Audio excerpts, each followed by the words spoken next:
Joe Rogan Podcast. Check it out. The Joe Rogan Experience. Train by day, Joe Rogan Podcast by night, all day. Oh, gentlemen, good to see you, brother. Hey, good to see you again. How you dude. been? You good? I've been hanging, man. How about yourself? I'm good. And Jeff, nice to meet you as well. Nice to meet you, Joe. This is another one of your very unusual friendships, Daryl. I'm trying to make it the norm. You understand?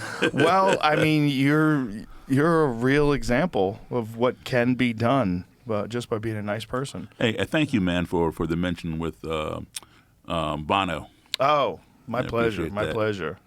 So for people that don't know, Daryl has, I mean, how many people now have you converted? I stopped counting after 200 and some.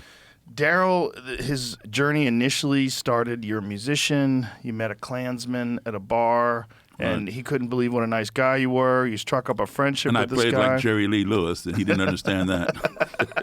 That too, the talent. And then this guy quit the Klan because of you and handed you his outfit and said, like, I'm done.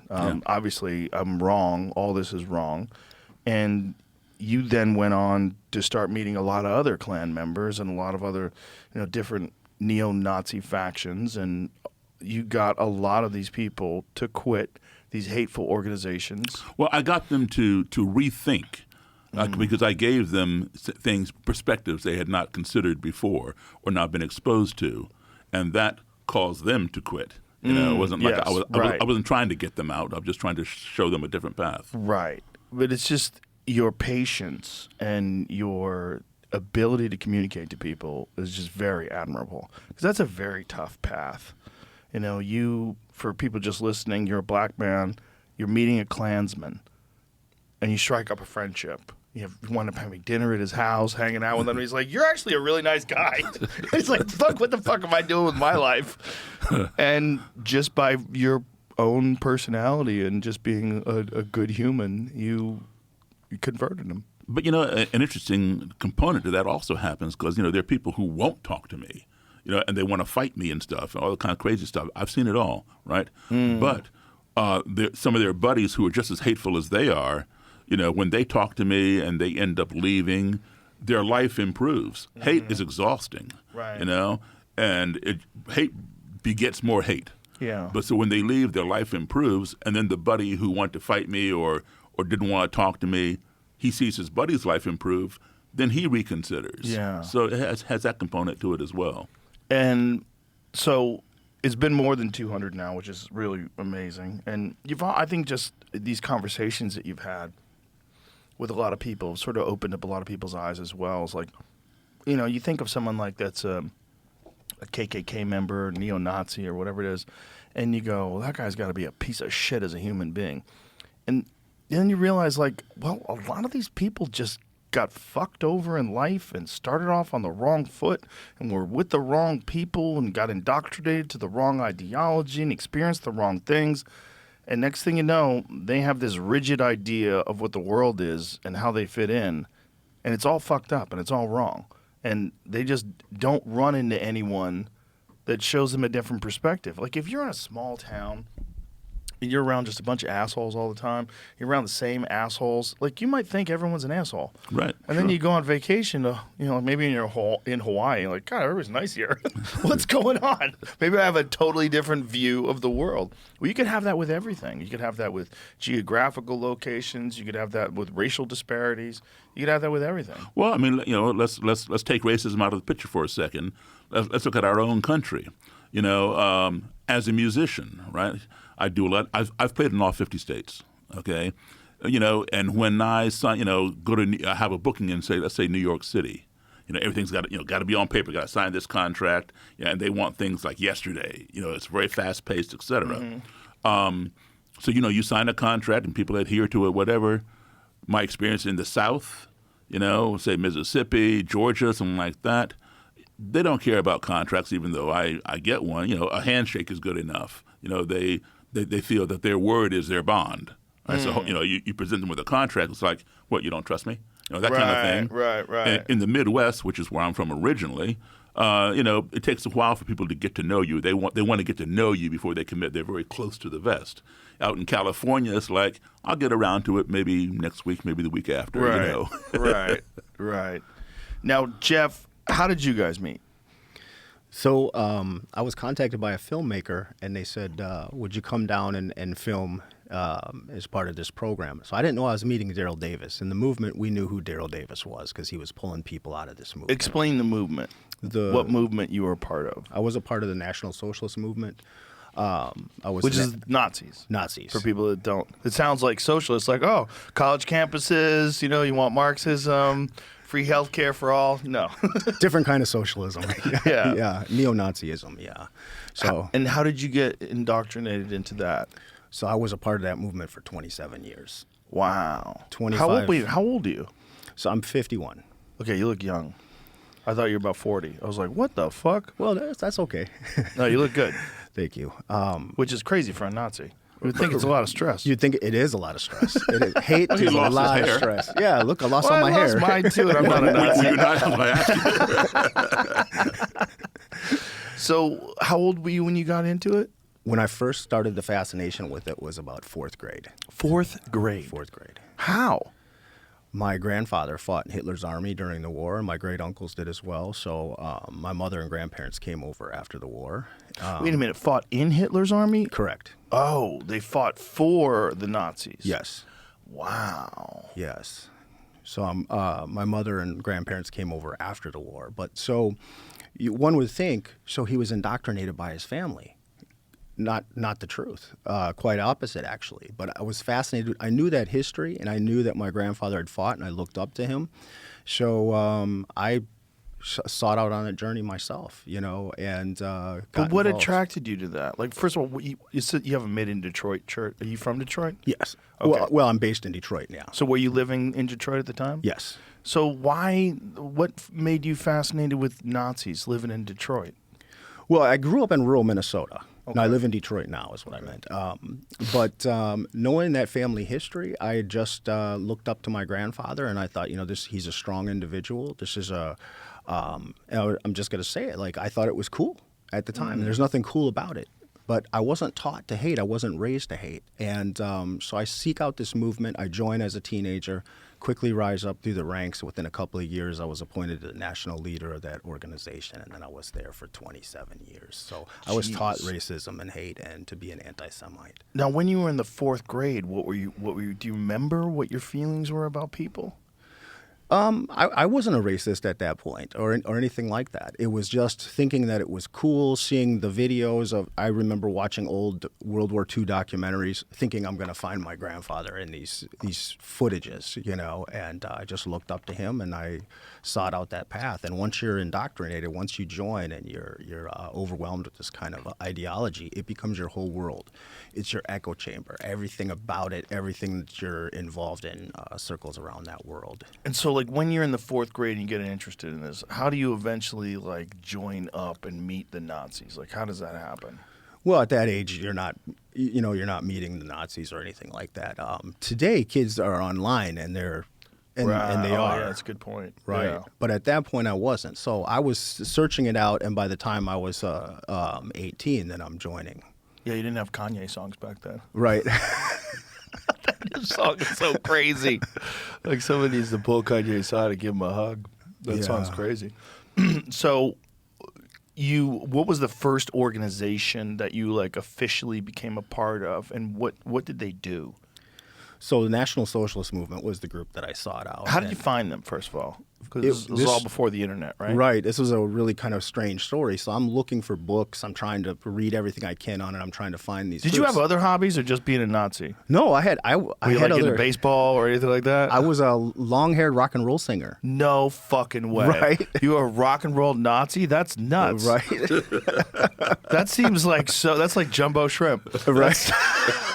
That's so counterintuitive. How are you a rock and roll Nazi? Rock and roll is all about freedom and creativity and expression. I know there's a lot of counterintuitive stuff in my life. Wow. Yeah. Sadly. Well, that just shows you people are really complicated. Yeah. So when you first found these people, so you're a rock and roll musician, And how do you find them? So I found them in a book at the library. I'm ordering all these books, and it was written by a sociologist or something, and they had all these addresses of everybody that participated in the book in the back of the book. So I'm writing, physically writing, not like emailing today, but like writing all these organizations. And then I eventually... How old were you at the time? Like 18. So you're 18, you're writing Nazi groups saying, hey, I'm ready. Sign me up. Yep. Wow. Okay, so who responds? So everybody...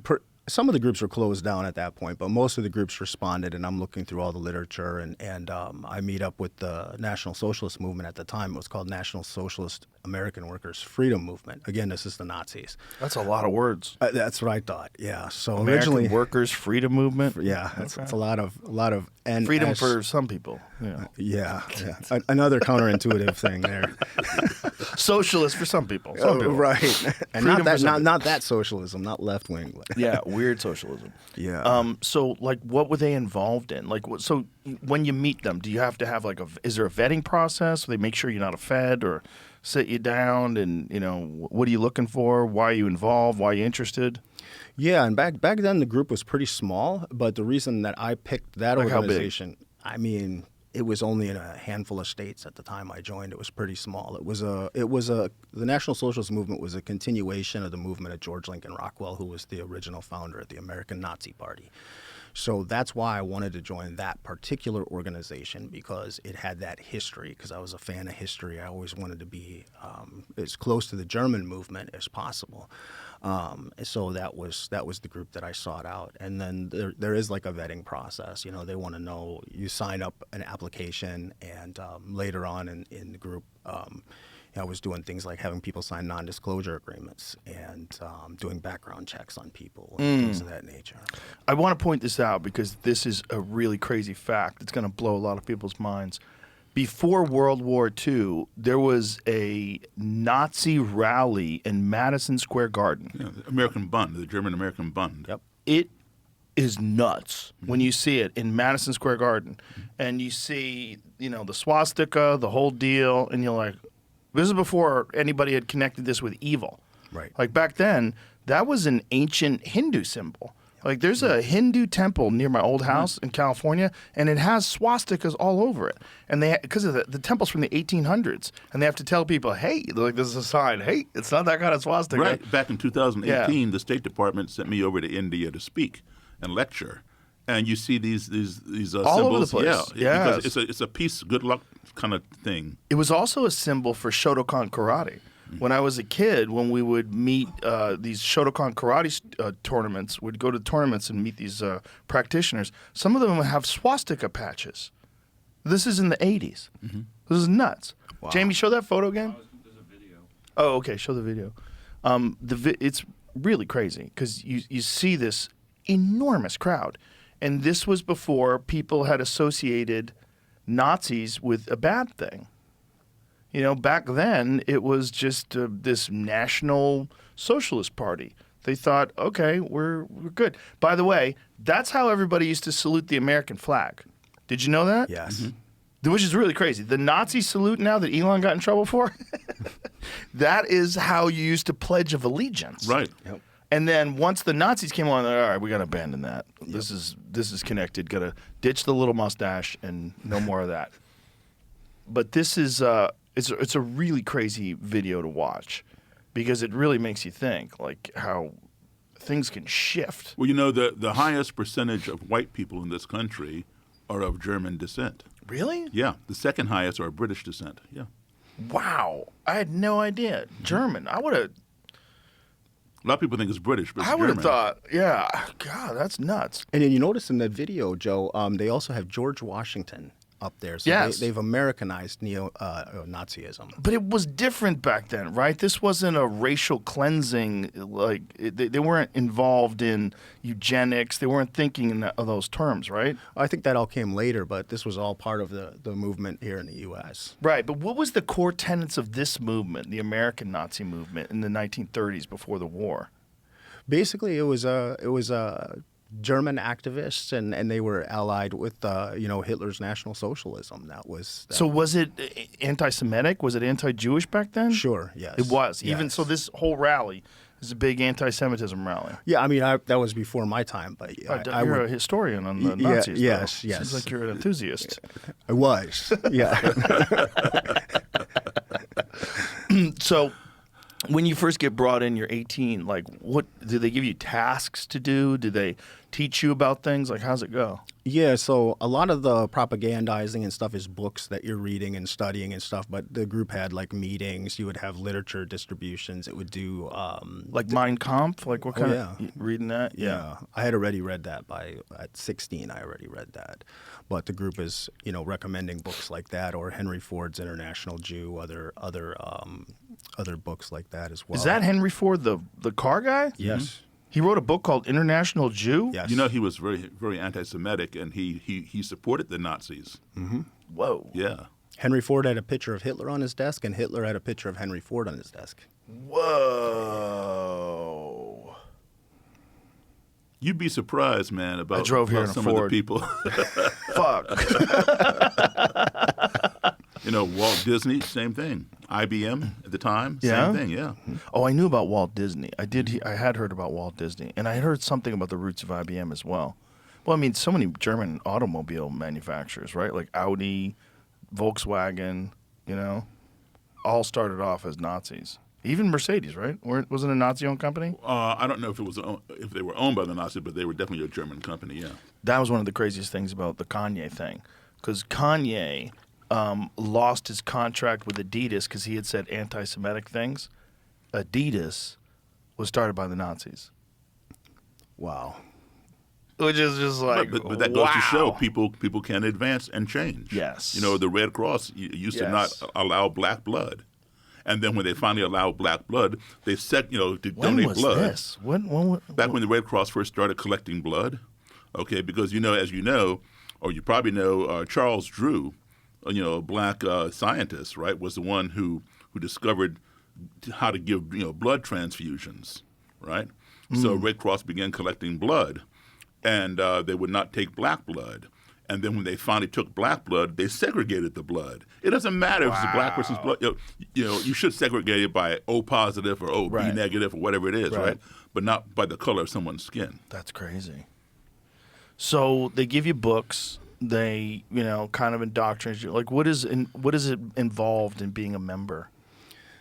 Champions are made and legends are tested as UFC 321 brings Tom Aspinall versus Cyril Gane to the world. And DraftKings Sportsbook, the official sports betting partner of UFC, puts all the action from Abu Dhabi in the palm of your hand. The heavyweight belt is on the line as Aspinall faces Gane. But the night doesn't stop there, and DraftKings Sportsbook delivers the unmatched intensity of UFC 321 right to your fingertips. From takedowns to tap-outs to the thrill of live betting, every fight is loaded with opportunity. New customers, this one is for you. Bet just $5, and if your bet wins, you'll get paid out $300 in bonus bets instantly. Download the DraftKings Sportsbook app and use the code ROGAN. That's code ROGAN to turn $5 into $300 in bonus bets if your bet wins. In partnership with DraftKings, the crown is yours. Gambling problem? Call 1-800-GAMBLER. In New York, call 877-8-HOPE-NY or text HOPE-NY 467-369. In Connecticut, help is available for problem gambling. Call 888-789-7777 or visit ccpg.org. Please play responsibly. On behalf of Boot Hill Casino and Resort in Kansas, pass-through of per-wager tax may apply in Illinois. 21 and over. Age and eligibility varies by jurisdiction. Void in Ontario. Restrictions apply. Bet must win to receive bonus bets which expire in 7 days. Minimum odds required. For additional terms and responsible gaming resources, see dkng.co/audio. Limited time offer. Basically, You gotta go to meetings? Yeah, you go to meetings. You do How often are these meetings? It varied, so sometimes it was once a week, other times it was once a month. It just kind of depends on the group as well. Some are very active, some are less active. How far were the meetings from your home, where you lived in Detroit? Well, this was growing up in Minnesota. Okay, So Minnesota. in Minnesota, they were pretty close by. I moved to the Twin Cities. Were you shocked but that they were that close? No. I had been looking for them since I was a teenager, but then by the time I was 18, I was able to find them. And Did you get move involved. to be close to where the meetings are held? No, I moved to the Twin Cities because I wanted to be closer to my band. They were based out of there. So, but then early on, I was doxxed on a radio show. I was going under a fake name at like 19 years old, and I still had the long hair. I got it tucked up in a hat, and I went on a radio show, and I was doxxed early on, and that kind of changed the trajectory. What did you go on the radio show for? With the movement, with the National Socialist and then Movement. you got doxxed as the band member? Well, no, You got I doxxed, was like your home address and all that stuff? my parents. So I was going under the name Jeff Stevens because I wanted to separate my music career from the movement and also protect my family because I knew this was a movement that people didn't like and that could put them in harm's way. And so I'm on the air, and somehow the host says, your name is not. I'm spewing anti-Semitic drivel, which was pretty typical of how I behaved at the time. And the woman that was running the show, she goes, your name is not Jeff Stevens, it's Jeff Schoep, Schoep. And your mother lives in this town. She's an attorney. She works here. Your father works in manufacturing. He works here. And we're going to call your mother in the next commercial break. And my world just fell apart. And I look back now and I try not to blame anybody else because these are my choices, my poor choices. So I take responsibility for that. But at 19 years old, that changed my trajectory. I felt like my whole world just collapsed at that point. Did you think, like, wow, all these people are mad at me, maybe I'm wrong? No, you would think with this kind of stuff going on in your life, you would reflect on that. But I doubled down, and that's pretty common in that world when someone is faced with that kind of pressure, is they double down, they become more entrenched. So it's like every lash of the proverbial whip. Anybody that tried to stop me from being involved in it or tried to dissuade me, it just made me more dedicated to it and more intense in that belief system. So I'm thinking I'm going to ruin my band's career now. So I quit the band, I shaved my head, and then I put all that energy that I had put into music into the movement. I felt like I had no choice. What that did, that doxing, it affected my mother's career. So I mean, this was hate has consequences, and hate was like a downward spiral for me, and this is very common for anybody that's involved in it. It separates you from your family, from those you love. It isolates you. And what it did to my mother's career is, as I mentioned, she was a lawyer. She wanted to be a judge, so she had ran to be a judge. She was elected to be a judge. And in the state of Minnesota, there's at the time, anyways, this was back in the 90s, and there was a formality, and this is the way my mother explained to me at the time. She says, the governor called me, and she said, Mrs. Schoep, your son's a leader in the Nazi Party. Your father fought in the German army during the war. I do not feel you are fit to be a judge in this state. Mm-hmm. So that was just devastating. That's something I carry that guilt and shame to this day for doing that. But at the time, I was like, okay, the system is after my family. That's how I felt, and it just made me double down and become more radical. Did you have a job at the time? Yeah. What did you do for a job? I was doing all kinds of jobs, working in factories and Pizza Hut and, just anywhere I could. But your main focus was on the movement. Well, my main focus was on music until all that happened, Right. and then it became the movement, yeah. And so, like, what are the different things that you guys did? So the group would organize, social gatherings where people would just hang out and drink and party and give talks, and then there would be formal meetings where people would get dressed up and have these meetings. You would do rallies. One of the first rallies What is dressed up? Dressed up in like Nazi uniforms, yeah. Like full-on Swastikas. German Nazi uniforms, Back then. armbands, whole deal? Yep, back then it was armbands and brown shirts and the black ties. Yep. Is that you? Yeah, that's the old uniform. Yep. Oh, that's crazy. So at any time while you're doing this, did you think, what am I doing? I'm on the wrong path. This is crazy. No, No. not So- until later. When was later? Around the time when I met Daryl Davis. Were you already having second thoughts about the direction of your life? That's a tough one to answer. I was starting to see the humanity in others. Like after I moved to Detroit in December of 2007, and Detroit's a majority minority city, or people of different races. So I'm having more interactions with people of other races. By 2016, I'd met Daryl Davis, and like I said, I didn't know I was meeting Daryl Davis. But How'd you guys meet? it was for Daryl's film, Accidental Courtesy. Okay, right. So they had reached out and they explained the show, and I said, okay, because any opportunity to spread the propaganda of the movement, I'm going to do it, unless it was like Jerry Springer or something. So it sounded legit. I agreed to it. Didn't know I was meeting Daryl. I still would have done it, but I would have probably prepared to debate this guy, because I knew who he was. I knew he was pulling people out of the movement. And so this was at a place called Chris's Hot Dogs in Alabama, where Hank Williams had written the song. It was Hey, Hey, Good Looking You out there, right? About a waitress. Right. And my girl and I were sitting outside, and Daryl steps out of a vehicle, and I'm thinking, I recognize this guy. He comes up, shakes my hand, we shake hands, and he says, "Hi, I'm Daryl Davis. You must be Jeff Schoep." And I'm thinking, where do I know that name from? Where do I know his face? It didn't quite register, because I'm just thinking about, this debate that we're going to get into. And then after we sat down, it clicked. I was like, oh, this is the guy that gets people out of these organizations.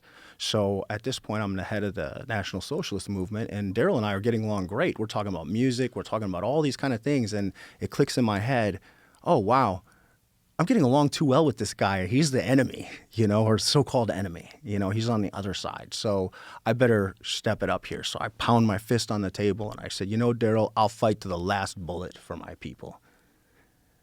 Yeah. And Howard, prior to us getting together, the producer and director of the documentary is called Accidental Courtesy. They asked me, they followed me around the country. I was conducting interviews with KKK members, Black Lives Matter, and different, people. And they said, do you know Jeff Schoep? And I said, I know who he is. I've never met him. Would you be open to talking with him and interviewing him? I said, sure. So they contacted him. And then they let me know, okay, we were down in Alabama at the time. He's going to come down to Alabama. You can interview him tomorrow. And went to this place called Chris's Hot Dog Stand, or Chris's Grill, whatever, where Hank Williams made famous. And we're going to do this interview in there. So they said they got me a rental car, put me in the hotel, and said, we're going to get everything set up. We'll have Jeff here, and we're going to film you when you first come in and meet Jeff. We want to catch that on camera. Then you'll sit down across from him in the booth and interview him. I said, okay, fine. So I go to the hotel, wait for their call. They call and say, okay, we're ready. So I get in this rental car and I drive to the grill.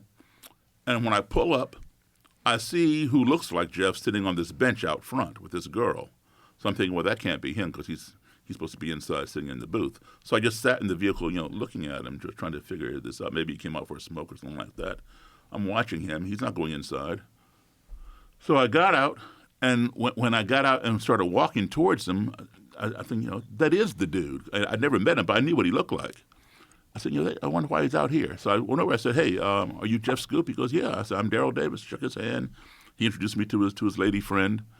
And I said, I thought you were supposed to be inside. He goes, well, I was inside. I just came out or whatever. So we walk in. Of course, they didn't get to capture the moment that we met. So they're like all freaked out and stuff. And we sat down in the booth and I started interviewing him. And as he pointed out, he was getting along too well with me. Just chit-chatting, talking about music and this, that, and the other. And he's saying, he was a musician. I said, I'm a musician. And I said, well, what kind of music do you like? What kind of music do you play? Well, I play rock. And I said, well, rock was invented by black musicians. Oh, let's not go there. Elvis Presley invented rock. I said, no, Elvis did not invent rock, right? I said, Chuck Berry invented rock, right? And he goes, okay, well, you probably know more about music than I do, So, but what difference does it make, what color the musician is? I said, well, it doesn't make any difference to me. But obviously it makes a difference to you because, in our history books, we talk about Ben Franklin. Who cares what color Ben Franklin is? If he invented electricity, he invented electricity, right? And he goes, well, yeah, well, I know about the guy who invented peanut butter. And I said, okay. I'm serious. And I said, okay, what's his name? He thought about it. He goes, Carver. I said, what's his first name? He said, George Washington Carver. I said, okay, very good. I shook his hand, right? And so then, what did he say? He runs the NSM, National Socialist Movement, and the whole white supremacy ideology is called the movement, right? So anyway, I said, well, he goes, I said, it's a racist movement. He said, no, it's like a white civil rights movement for white people. He goes, you got the NAACP. And I said, yes. I said, but there are white members of the NAACP. Can I join the NSM? He goes, no.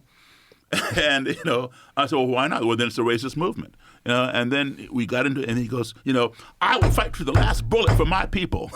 I'm like, whoa. He just kind of like, flipped out here. I said, okay. Did you do that because you were realizing that you were getting a little too friendly with him? Oh, yeah. Yes. That's so funny. Like, I'm keeping my ideology no matter what. Yes. That's funny. You're not going to trick me by me being a cool guy. We laugh about it now, but at the time I was pretty stressed out. I would imagine. Yeah, because I realized it. But So what year was this? 2016. 16. Yeah. Daryl, what was the first year you came on the podcast? Oh, gosh. Kind of around then, right? Yeah, 15 or 16. Yeah. So how many other different things had you done where he had known about you? Had you done like a lot of different interviews, a lot of different? Yeah. Back then? Yeah. I've been, doing a lot of interviews, magazines, and so you guys newspapers. were just very aware of anybody who was like fucking up the cause. Yeah. With their awesome personality.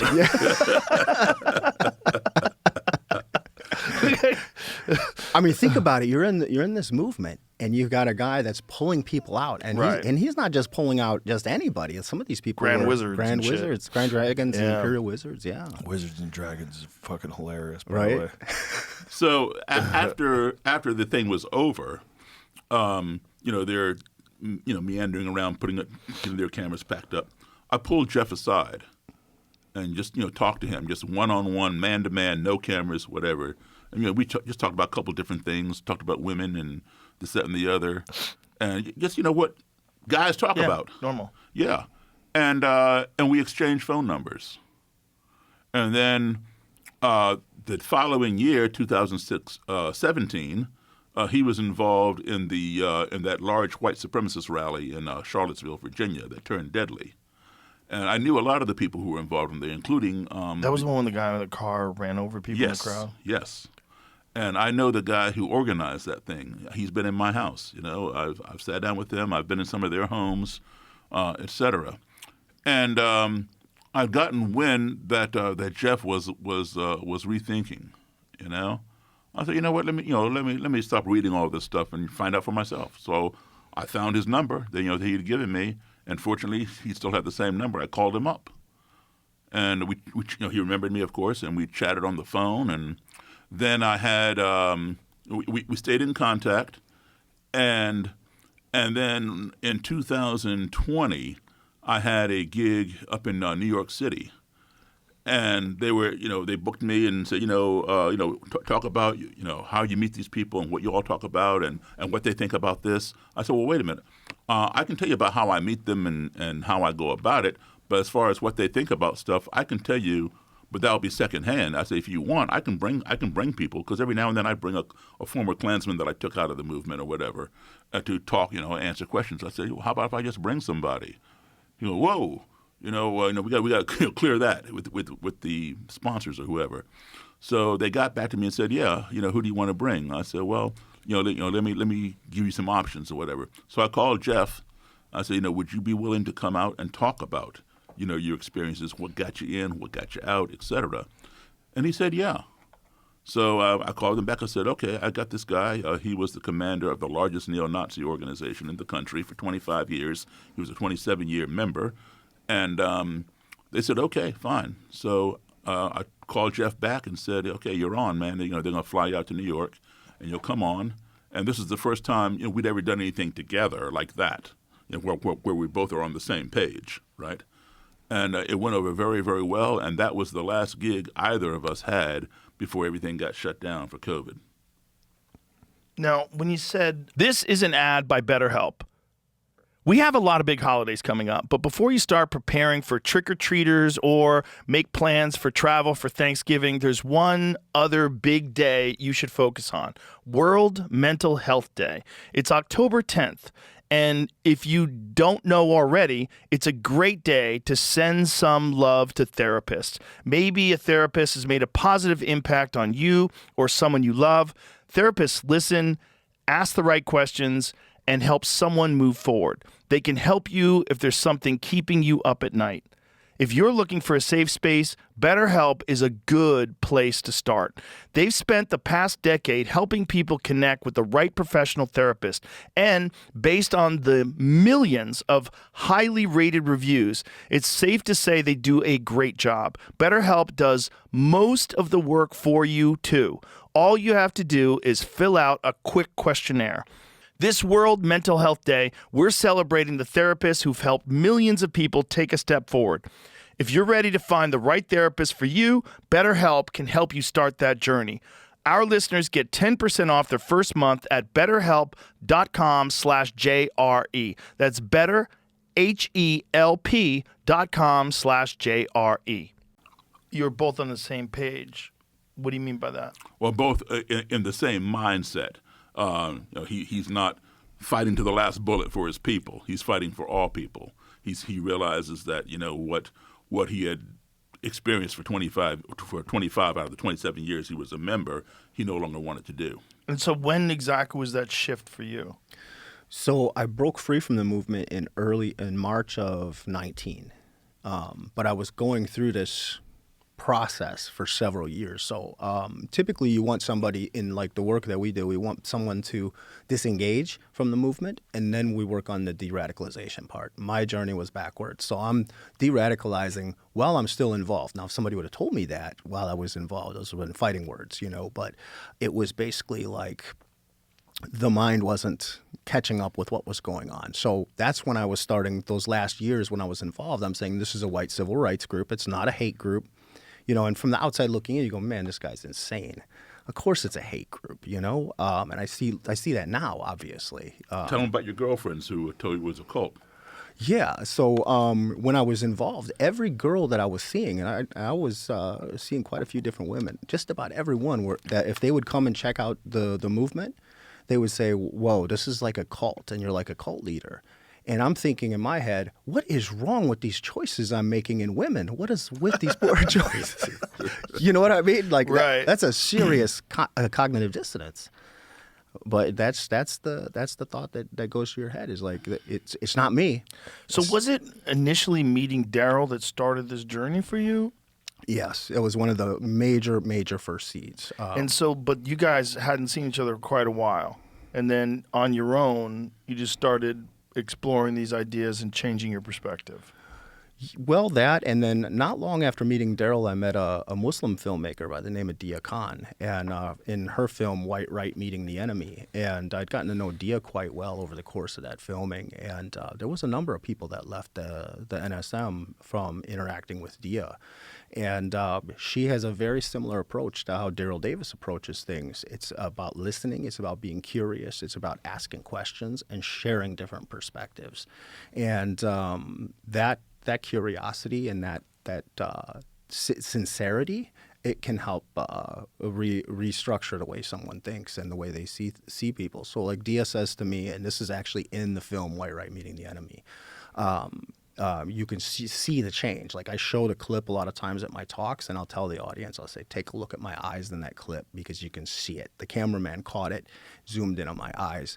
She's saying, the ideology that you, instead of telling me that I was wrong, she showed me, she says, the ideology that you stand for, the things that you believe in, they made me feel less than, ugly, not worthy. As a child growing up, that's how I felt. That's how your ideology made me feel. And no one aside from Daryl Davis had ever approached me with anything like that. I was told I was wrong, but that human connection, when you dehumanize another human being, you lose your humanity in that process, and I'd lost my humanity a long time ago. And what Daryl and Dia did is they cracked that door open, that window to compassion, and I could see their humanity Daryl did something very similar. He told me about how racism and hate affected him as a child growing up. That hurt. That hurt. You know, I mean, I'm not going to say it at the time when I'm still in the movement, Right. but on the inside, it really hurt. That bothered me. It's like, this is not this noble, grand cause that I believed it was if it's causing that kind of pain and suffering to other people. So what were the steps that you had to take before you were ready to leave the movement? I had to try everything, and I beat myself up over that a lot, but I kept saying, it's a white civil rights group. I'm telling every press outlet I'm sitting down with when they're in, don't call us a Nazi group. It's a white civil rights organization. Of course, most of them wouldn't publish that because it is what it is. But I'm going through these different changes. I'm having rules put into the organization where the last couple of years they changed from the swastika in the public view to using an old runic symbol, the Odal rune. Today they switched back. They use the swastika again. But I was doing things like that to try to change the image of the group. As my own beliefs were shifting, I was trying to shift that into the party. And eventually I was like, because as a man, I thought, I'm going to fix this. I got to fix this, this mistake that I made, this terrible movement. I've got to fix it. And there's no fixing it. All I was doing was putting lipstick on a pig. You know, dressing up the Nazi party, trying to make it look pretty. It still is what it is. So eventually, after 2019 rolls around, I was like, I just have to, I have to get away from this. This is not right. I can't. And fix what was this. the response within the movement when you left? Not so good. Not so good. You can leave these organizations, and it depends. Different groups operate different ways. What I was involved in was above ground, so it's mostly legal. You've got underground groups that operate a little bit differently. They'll come after you and things like that. You can leave, but if you walk away and you speak out against it, you're deemed like a traitor, basically, to that cause. So I knew that was going to happen when I started speaking out. So I didn't speak out immediately, but by the end of late 2019, it was August or September of 19, I started speaking out and denounced the movement, denounced racism. And, So this is before you did that event with Daryl. oh, yeah. By that time, I was already out. And so how were you denouncing the movement, and where were you doing this? I did a press release and a website and made it public because that would be seen and understood. Now, were you concerned at all about retaliation? About you being attacked or them coming for you? You know, there's always those concerns, but I don't try to dwell on those things. You know, I was in a high stress, dangerous environment for a lot of years, so this is just another kind of high stress environment. But I don't want people to be afraid to leave. There's no reason to be afraid to leave. You know, I mean, obviously you got to be aware of your surroundings and wise to it, but I'm always prepared.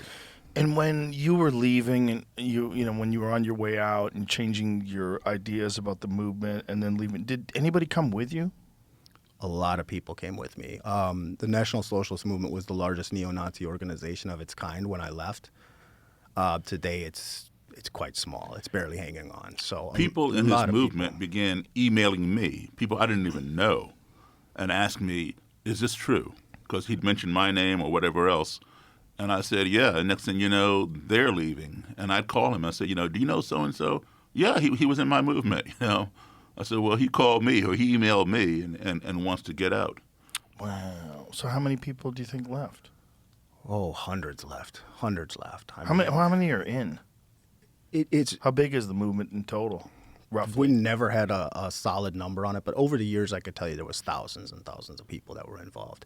And then, we would work with other organizations. So I spoke at Klan functions, skinhead functions, other white nationalist organizations functions. So because I was that high profile in that world, and I was the most high profile white nationalist to ever walk away in the United States. So I felt like Not just walk away, but denounce. Denounce. And completely shift your perspective. So I felt like I needed to do something right to make up for the damage that I had done. And this is one way to do it, is to help other people break free and get out of that world. So is this a continual process? Do other people from the movement now start to read your stuff and see you speak and then leave as well? And you also have a book out. Just tell everybody. It's called American Nazi, From Hate to Humanity. And there it is. Did you do an audio version of this? it's in the works. Okay. Yeah, it's not out yet. So do more people continue to reach out to you that are in the movement because of this and try to get out as well? Absolutely, and we're helping people all the time. Daryl and I both are helping people all the time get out, and it's because of that presence that I had there. A lot of people will say, I knew him then, or I knew of him, so they'll feel comfortable in reaching out. So it's kind of like street cred, I guess. Like if you were an alcoholic for 20 years, and that you have more of an ability to help other people. Yes. Yeah. Yes. And another thing, people like Jeff and people of that status, the high status, it takes while they may change themselves, it takes them a while to figure out if they can leave, because that's their job. In Jeff's case, he that was his job for 25 out of the 27 years he was a member, to lead that organization and build it and recruit and bring people in. He brought in numerous people. So number one, how do you go back to those people and say, I was wrong? You got all this power. Everybody looks up to you. You're their leader, right? Their cult leader, as your girlfriends would tell you. So, Thanks, Daryl. But that weighs on you. And then, that is your full-time job while you're in there. The money you make is from selling Nazi merchandise, T-shirts, armbands, whatever else you have, medallions, etc. So now you're leaving. How are you going to pay your bills? How are you going to support your family? All that kind of thing. You need a job. Well, you're not trained in anything else, number one. And then what are you going to put on your resume when you go to apply for a job? I was a Nazi leader for the last 25 years. Right. So, all of that weighs on you. And so you need some kind of outside support, and which is a lot of stuff, that I provide. Because, you talk to somebody and you give them another perspective and they leave. You can't just leave them swinging in the wind and you go on about your business. Right. Because, they have to belong to something or enter into society. And they can't go back. They've already betrayed, their quote-unquote family. So they're going to find something else to get into unless, you provide that kind of support. And what support do you provide them? The shoulder to talk to, connect them. I brought him to New York, had him speak to crowds. And an interesting thing happened. I want you to tell the story about Duke.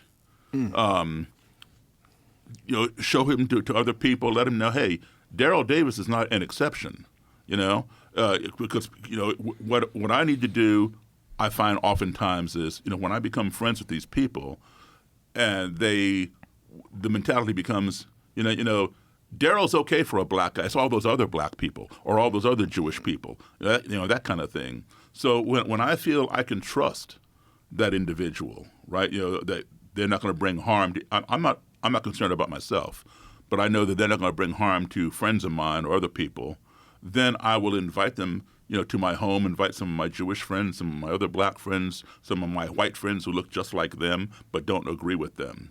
So that way they can see I'm not the exception. Maybe they are the exception, because now they're being exposed to people who think the same way I do.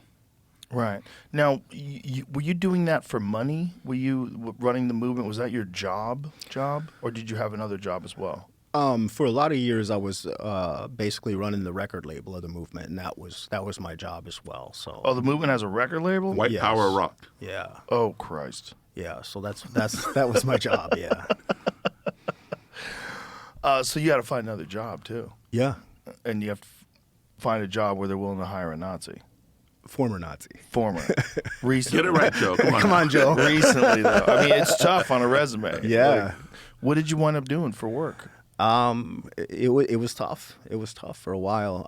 Now I help get people out of extremist groups. I speak all over the country, all over the world. I've been at Nobel with the Nobel Peace Center with Dia Khan. I just got back from Australia, did a book tour over there. Spoke at Combat Anti-Semitism Movement. Today I do a lot of work with the Simon Wiesenthal Center, educating young people. I've done stuff even with the government. U.S. government. I've advised other governments as well on extremism. So this is what I do now. What did you do right away, though? Like, what was the first things you did? I really had to do a lot of self work, a lot of processing. it was that Right, was but a- like, what'd you do to make a living? I didn't. I was living off of my savings. Yeah. Are you familiar with Simon Wiesenthal? Yes. Okay. So Jeff now works with the Simon Wiesenthal Center. That's a complete 180. He was the most famous, Nazi hunter. I knew Simon Yeah. Wiesenthal. Oh, really? Yeah, I've been doing this for like 45 years. And back in the 1980s, I went to Vienna, Austria, which is where he lives, and I had dinner with Simon Wiesenthal. Wow. Yeah, and picked his brain. Wow. How old Yeah. was he back then?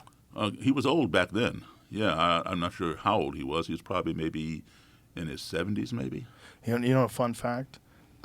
If Werner von Braun, the head guy from NASA that got us to the moon, if he was alive today, the Simon Wiesenthal Center said they would prosecute him for crimes against humanity. Wow, I did not know that. Yeah, he was a legit Nazi.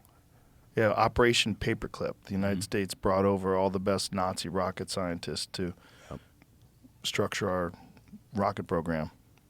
Yeah. Fun fact. A lot of people don't know that, but Yeah. that's true. Yeah. Well, they all had those dueling scars on their faces too. So when I got Jeff to do the thing up in New York, he asked me, is this open to the public? And I said, yeah, anybody can come. And he goes, yeah, I'm inviting a friend of mine who lives in New York. He was my chief of security, while I was in the movement. And now he's out. And so you go ahead and tell that. This is an amazing story. Right. So it's okay to say his name because he's public out with it. But this is Duke Schneider. He was my chief of security for a long time, and he had left the movement before I did. And his story was, it's a love conquer hate story. So he had some kind of thyroid issues, cancer in his thyroid, and he was in the hospital. And his father's nurse was a woman by the name of Catherine. She's the African-American lady. And she was there with Duke in the hospital, and he's like, Catherine, you don't have to stay here at the hospital with me. You can leave. You don't need, I might be here for a while.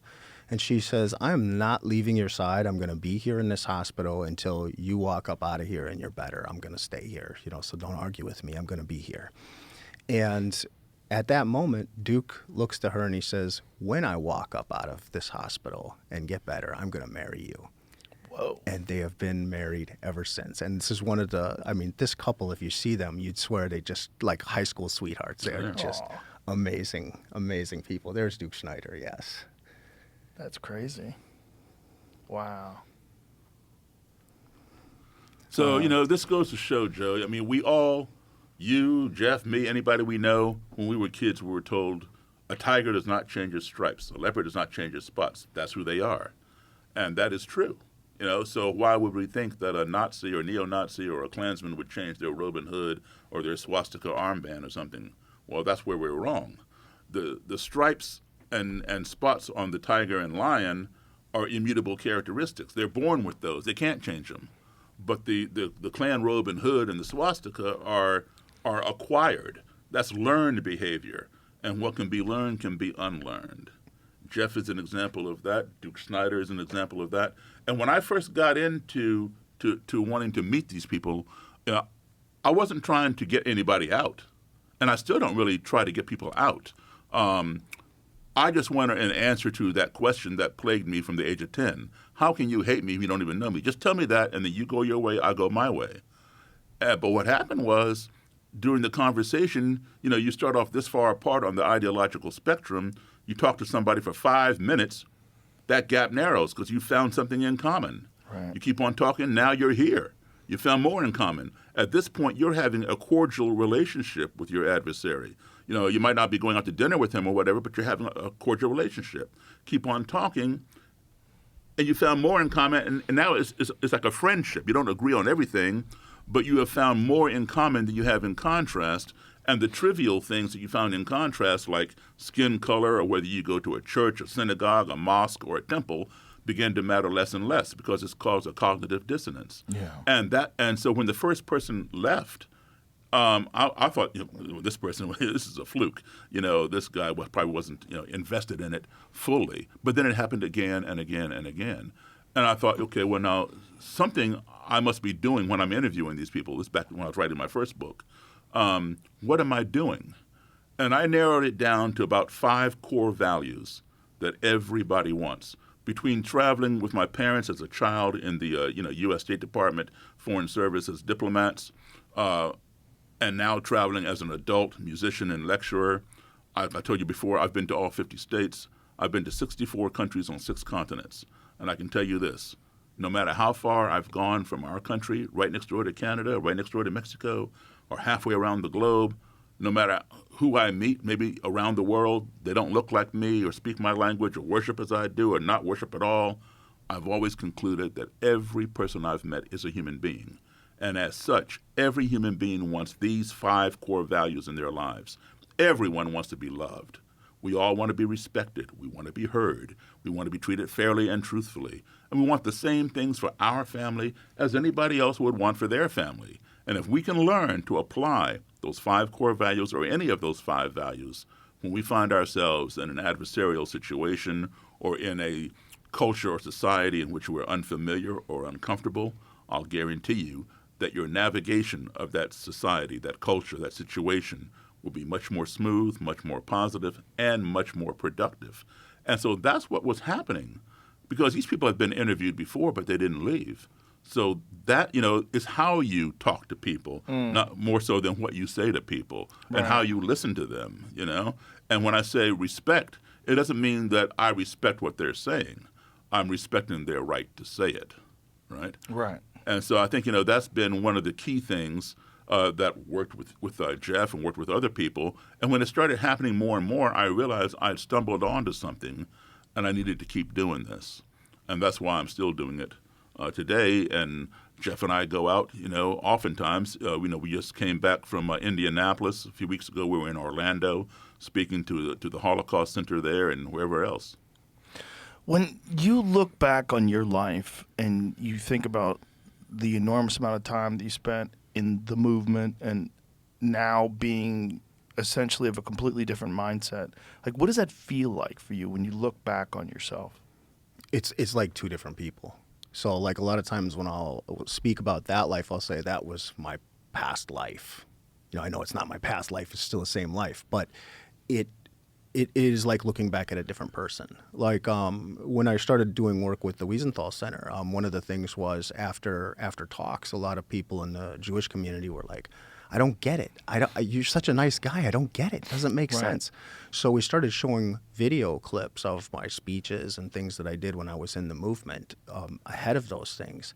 And I was always, and then people were like, oh, now I get it, because they could see it. They could see how different that was and how different the person is. Not the person, nice guy that they met, but that's who I was. So, and I always try to get out of showing those clips. I'm like, could I be backstage or somewhere else? Because I don't want to look at it. Like, it's hard to, I can look at it. Obviously, I do it all the time, but it's tough. It's tough because it's like, man. Does it feel shame? Shame, guilt. You just feel terrible about it. So I think that drives the work, a lot of the work that I'm doing now, and is to help others and to repair some of that damage that's been done. Well, I think your perspective is very important for people to understand that, someone can shift their mindset, and that just because someone has a hateful, evil ideology they've attached themselves to doesn't mean they're a hateful, evil person inherently. It's learned behavior and learned thinking. And this is the problem with human beings, is we're incredibly malleable. Human beings we follow the leader and we adopt ideologies, and we're also very tribal. So you become a part of a group, whether you call it a family or a team or whatever, you hate the other people because they're the enemy now. It's us against them, and we're all in this together, and that unites everybody that's a part of the movement, and it makes you feel like you're a part of something bigger. Yep. Yeah, it's a trap. It's a terrible trap, and it's a trap that human beings can easily fall into. And you see it with political ideologies. You see it with religion. You see it with everything. I mean, people just, we are very tribal, and that can manifest itself in some very disgusting thinking. I want to add something to that. I think you're 100% right for the most part, but the tribal thing never came into play with me. and nor did it come into play with other people who were raised the way I did. I was. I first started traveling abroad, overseas, at the age of 3 in 1961. I was born in 58, so I'm 67 now. And my first introduction to school was abroad. The State Department assigns you to the American Embassy in some foreign country for 2 years. And then you come back home at the end of the 2 years. You're here for a few months, maybe a year, and then you're back over to another foreign country for 2 years, back and forth, back and forth. My dad's job as a U.S. diplomat was to foster better relations between a foreign country and our U.S. government, right? So which is why, we're overseas. So my first introduction to school was abroad. I did kindergarten, first grade, third grade, fifth grade, seventh grade, all in different schools in different countries. The in-between grades I would do back home here, right? My classmates abroad, now we're talking about the 1960s, my classmates abroad were from all over the world because anybody who had an embassy station where we had our American embassy, all of their kids went to the same school. So this little girl sitting at this little desk here might have been from Czechoslovakia, that kid from Nigeria, that kid from Italy, that kid from Japan, If you opened the door to my classroom and look in, you would say, this is a United Nations of little children. That's exactly what it was. That became my baseline for what school was supposed to be. But every time I'd come home, I would either be in all black schools or black and white schools, meaning the still segregated or the newly integrated. And just because desegregation was passed 4 years before I was born in 1954 by the Supreme Court, schools did not integrate overnight. It took years and years. And even in some places today, in 2025, this country is still struggling with integration, right? So that became my norm, this multicultural thing. I didn't know tribes. Everybody was part of my tribe. And that's why I didn't understand racism. Because, now if I had grown up here my whole life, and my first experience with somebody who did not look like me was having bottles and rocks thrown at me at the age of 10 in a parade, maybe I wouldn't be doing this work today. Maybe I would be, I'm going to stay away from those color of people, that kind of thing. So I didn't know tribalization simply because of my growing up experience. Very unique experience. Exactly. Yeah. And most Americans didn't have that. Now today, and back then, you buy your kids, you're talking about 1960s, you buy your kids dolls. I had G.I. Joe dolls, right? I don't have any siblings, but, my friends, they have Barbie dolls. And back then, all the G.I. Joes were white. All the Barbie dolls were white. So black kids had to play with little white dolls. There was nothing that looked like them. Today you have, all kinds of color of dolls and nationalities and ethnicities, which broadens the scope of these children. So when they see the real deal walking down the street, well, that's my favorite doll. So, I'm okay with that person rather than, you reinforce that tribalism by buying your kids the dolls that look like you and your parents. Yeah, well, that makes sense, and it also sets you up to be uniquely qualified to do what you do. Like as a person who did grow up around so many different people. So I try to share that, I guess, vicariously with people. Jeff, did you grow up around, other than when you moved to Detroit, were you around mostly white people? Yeah, so where I grew up is like in the middle of a cornfield, basically. I grew up in a little town. It was barely 1,000 people, all white, basically.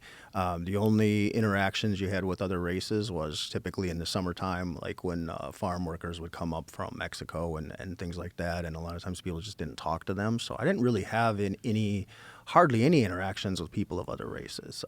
So where did the negative ideas about other races come from? The movement. Came from the movement. All from the movement, not from personal experience at all? Nope. I did not have bad personal experiences. In fact, even to this day, most of the bad personal experience I had with other people, I've had assassination attempts, I've got scars from attacks, all white people. And this is assassination Isn't that attempts. ironic? Is this post-leaving or during? During. Why are they trying to kill you? Well, Antifa tried to get me. The scar across the back of my head was from a tire iron. What happened there? It was they infiltrated the organization, and we had went to and this is in my book, American Nazi, by the way. But we had went to Rochester, Minnesota, and to pass out leaflets, and it was myself and my roommate, and then two other guys that had infiltrated, and at the end of the night, to make a long story short, I'm reaching into the trunk of a car. And as I'm reaching down into the trunk of the car to pick up this box of merchandise from the record label, the guy pulls out a tire iron and smashes me across the back of the head and says, "We're here to kill you." Whoa. And it felt like like being scalped. The whole back of my head was scalp was hanging down, and I wouldn't get knocked out. I would have been killed if I would have been knocked out. I just remember stumbling, putting my hand across the back of my head, and it felt like a wet sponge, and just kind of staggering. And my roommate blocked another hit because the guy tried to hit me again because I didn't go down. And by that time, I'm just kind of, stunned, staggering, concussion, whatever you want to call it, and started stumbling into traffic in the middle of the street. And then, he had gotten away from the guy and pulled me off to the other side of the street. And that was one incident. So there's multiple times people try to kill you? I've been shot at. Yeah. And this is all... I've had stabbing. People try to stab me too. Yeah. This is also why you're in the movement? Oh yeah. And who was shooting at you? Gangs. Yeah. So people that had just found out that you guys were Nazis and they just tried to shoot you? Well, we were wearing the symbols everywhere. Flight jackets with swastika patches and stuff like that. So, that was going to be that was pretty volatile, especially in different neighborhoods. When you talk to other people that have left the movement, do they have, is there a pivotal moment in a lot of these people's lives where they realize that this was the wrong path? Is it an accumulation of other people's experiences that they take into consideration? Is there a main factor? It really is different for everybody, but usually it doesn't happen like a snap of a finger. I could, like we were talking about, hundreds of people have left the movement. I can think of just on one hand, the people that have left over one act of kindness or one simple thing. Very few people do that. It's usually a process. So they're going through this shift in thinking, kind of like I was, and they're questioning it. They're questioning there's a lot of cognitive dissonance. There's a lot of confirmation bias that takes place, and they're having experiences sometimes with people of other races that helps, where it doesn't fit the narrative of the movement, what's being spewed. So they're fighting with this in their head for a long time. For different people, it's different things. Sometimes it's just seeing the humanity in the people that you once dehumanized. Daryl, this is such a heavy path you're on. Does it? I know it must feel very rewarding, but interacting with so many people that have been indoctrinated into hate, does it sometimes feel overwhelming? No, it doesn't. I've had some disappointments, people, not everybody's going to change. Right. On either side, black, white, Have you had people that were close? They were close to shifting and they fell back in their own ways? It's like alcoholics who fall off the wagon, that kind of thing. But I've had some who I never thought would change. There'll be people who will, on all sides, who will go to their graves being hateful, violent, racist, whatever, anti-Semitic. But even some of those I've had come back and change. But I know not all would do it. Some just die hard, They're not going to change for anything. And so I don't give up on those people, but I move them down my list of priorities and deal with the ones who are open to talking. Even though they're just as hateful and violent and racist or whatever, if they will talk, there's an opportunity to plant a seed. The seed's not going to bloom overnight, So when it happens, great. Then I move my way down to the ones who didn't want to talk to me, or we got into some kind of scuffle or whatever, things like that. But as I was telling you before, when their buddies change and they see that life improve, sometimes it's a wake up call for them, because initially they think there's nothing this black guy can do that's going to help them. Who the hell is he to even think? I'm the superior one, he's the inferior one. But when they compare their life to their buddy's life, and now he's superior, he's living superiorly and getting along fine. I want that. Right. So now they come around. And for some people, it's something staggering. I'm just thinking of a couple of the cases that I've worked on, and one guy, his son committed suicide, and he had brought his whole family into the movement. and he felt like it was the ideology that did that, and that's what helped shift him. And this was a lifelong guy. Like, this guy's in his 60s. You know, he'd been in forever. I would have never, like Daryl said, you never think some people are going to change, and he changed. And there's another family that I helped out this last year, and they've got 11 kids under the age of 18. And they started, for them, it was seeing how it was affecting their children. Some of them have, disabilities and things like that, and they were seeing how the quality of life, being involved in this it's heavy. It's a great burden. It's not something that you wish on your children. It's not something that you want them to move forward with. So for them, it was seeing how their children were affected. Well, having children also just changes your understanding of people. You start realizing, like, babies learn from their environment, and they're all, really innocent. They come out of the womb just innocent, and you see them grow up and evolve, and you realize, like, how much of what makes you a human being is just learned behavior. Yep. Daryl, you're still a working musician. So Absolutely. how much of your time is dedicated to helping people leave these movements? It seems pretty significant. Yeah, it's really flipped around a lot. When I first started this, it was like maybe 75% music, 25% other, this work. But now it's probably the exact opposite now. I just take the gigs that I want to do. If it's something, that I feel like playing, I'll take it. I've turned down more gigs in the last few years than I have accepted.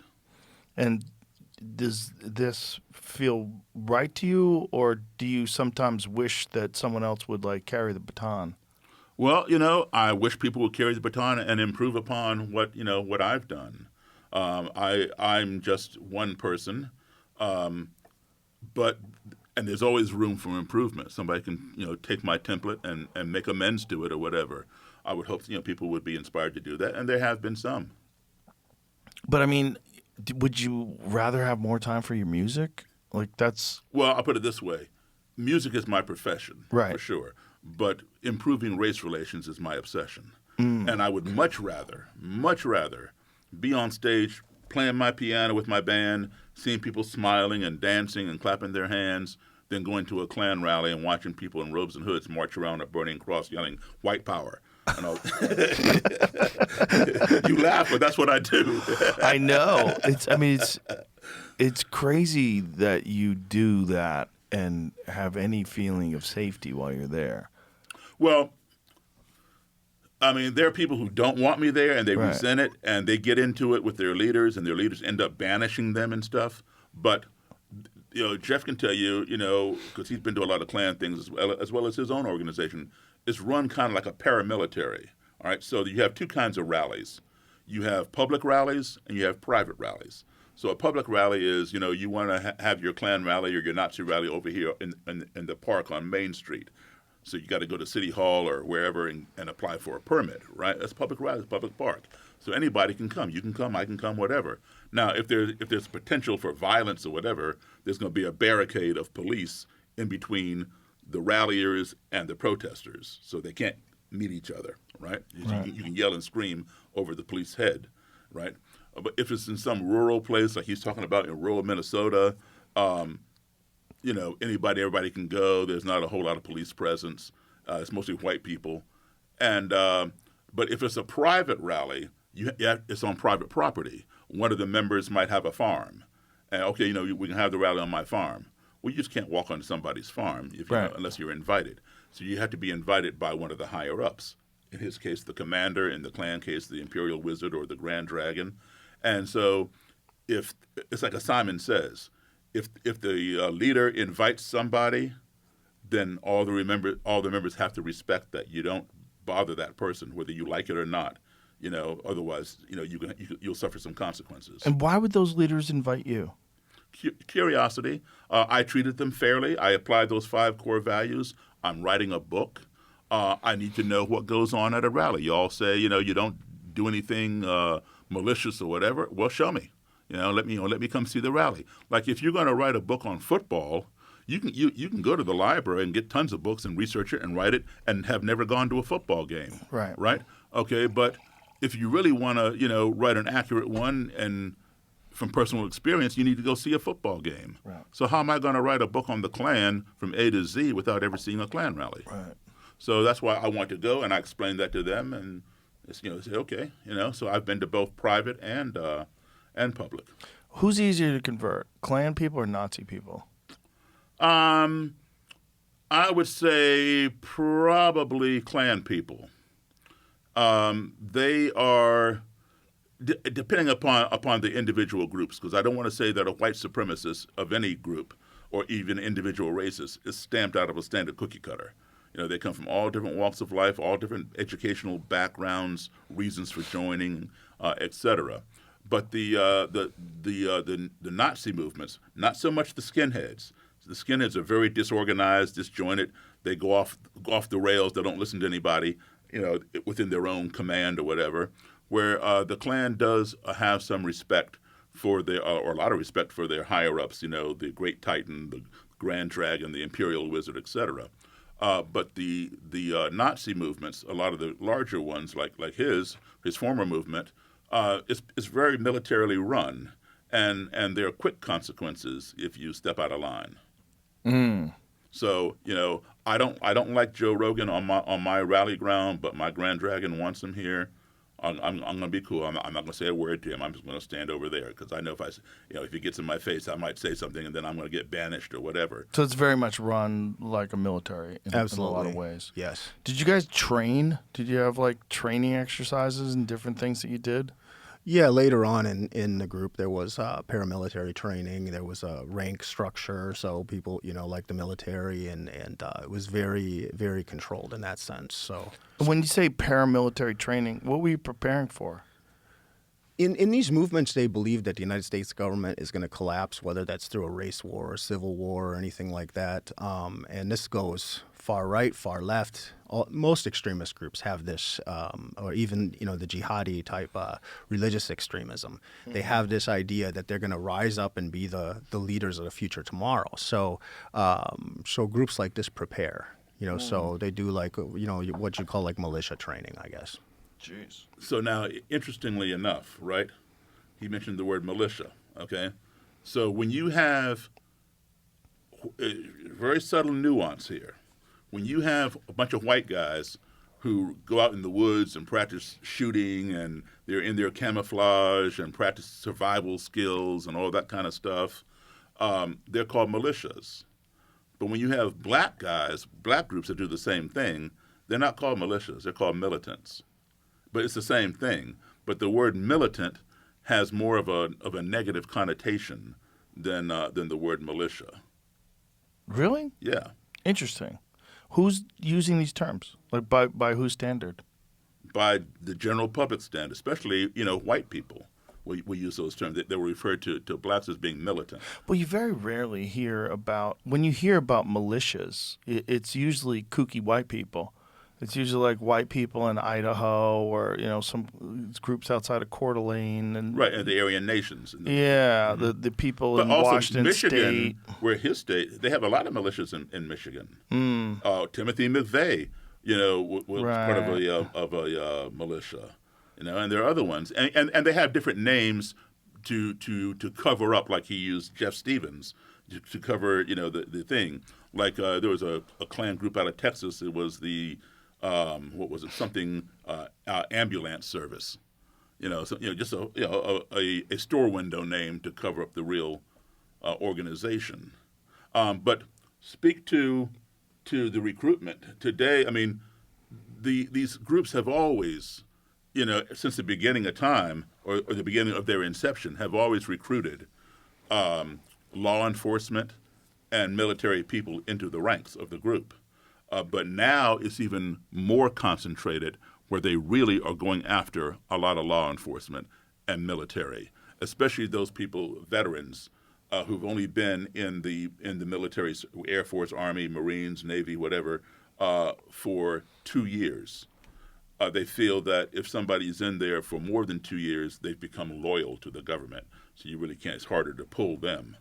And then at the 2-year point, these people have training. They have training in weaponry and bomb making, explosives, and survival skills, all that kind of stuff, which is what these people want to prepare them. So you all served overseas and fought for the country over there.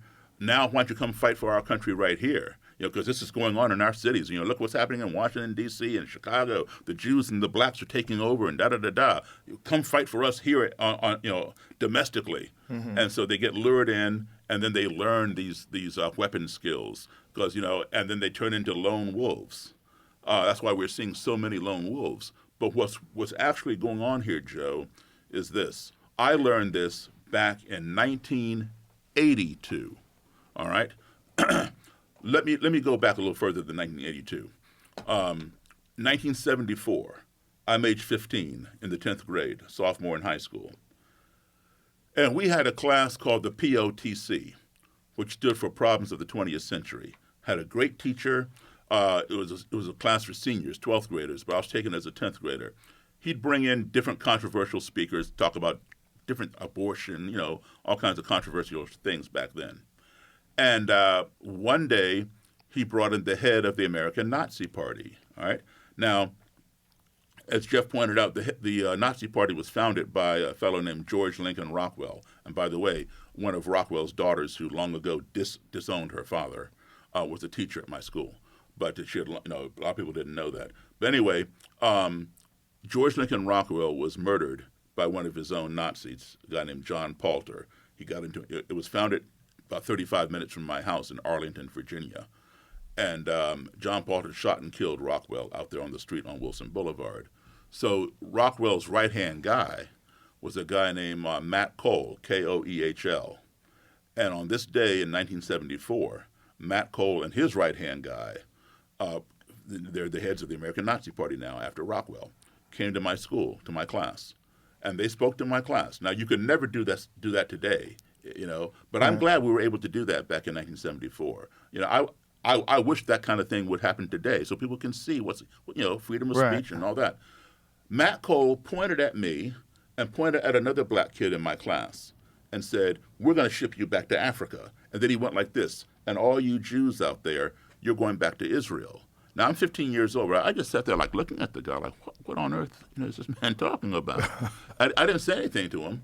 But one of my classmates was a girl, piped up and said, "Well, they live here. Well, what if they don't want to go?" And Matt Cole said, "Oh, they have no choice.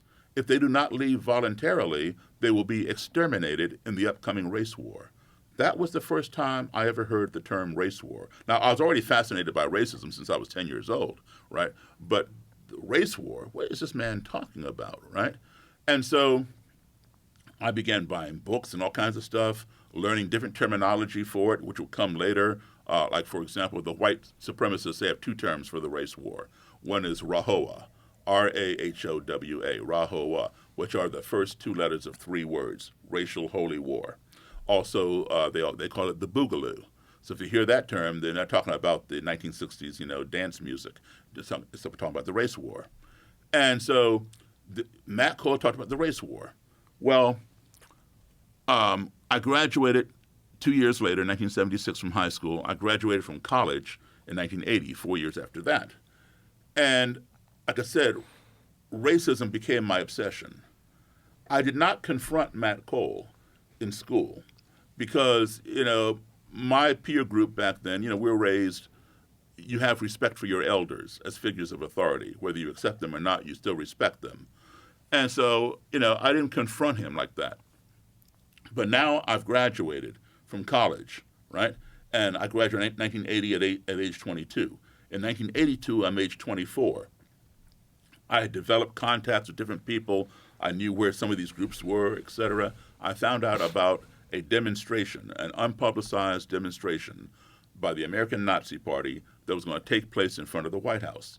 There is a park right across the street from the White House called Lafayette Park. 24/7, 365 days a year, there is somebody in that park protesting something. Nuclear weapons, the environment, abortion, you name it, they're there all the time. And they face the White House with their billboards and whatever.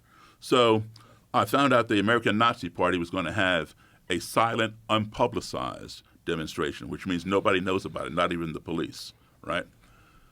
So I'm going to go down there and see them. Now, back then, you could drive up and down the 1600 block of Pennsylvania Avenue, which is where the White House sits. And I only live about 30, 40 minutes from there, 15 minutes from D.C. on a non-rush hour day. So I go down there early. They're going to be there at 12 noon. I park my car catty corner to the White House. I wait. Here comes this van. About 13 to 15 of these Nazis get out, right? And who do I see? Matt Cole and Martin Kerr, the same two guys from 8 years ago who came to my school. You never forget the face. I mean, I can look at my hand right now and see his face right there. You never forget the face of somebody who tells you they're going to ship you somewhere, right? Whether you want to go or not, and if you don't or go, exterminate you if you don't go voluntarily, right? So anyway, Matt Cole gets all his Nazis lined up. They're not wearing anything that indicates they're Nazis. They're wearing just dark black suits.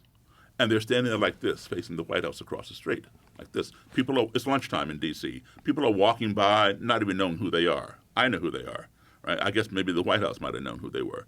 So anyway, once he got them all lined up, I walked right over to Matt Cole, and I said, Matt Cole. He jumped, who is this black person calling my name, And he says, do I know you? And I said, well, you spoke at my high school. And what high school would that be? I said, Wooten High School in Rockville, Maryland. And he goes, yes, I remember you. That was a long time ago. And I said, yes. He remembered you? Yeah, he remembered me, yeah. Wow. And he said, yes, that was a long time ago. I said, yes, that was 8 years ago. He goes, yes, I remember. What can I do for you? I said, well, I'm still here. He says, I can see that. How can I help you? I said, well, you can tell me just who the hell gives you the authority to make permanent travel arrangements for me. And he says, what's your name? I said, Daryl Davis. And then he did something I've never forgotten. He shook my hand, and he held my hand real tight, and he shook his with his other hand, shook his finger in my face. And he said, Mr. Davis, you have to understand one thing. It is in the interest of your race, the black race, to be a strong race. And you cannot be a strong race unless you are a pure race. And you cannot be a pure race if you are miscegenating with other races. It is in the interest of my race, the Aryan race, which is what he calls white race, right, to also be a pure race. And we cannot be a strong race. And we cannot be a strong race if we are miscegenating with with mud races such as yours. We are becoming a mongrel race. So anybody who's non-white is a mud race.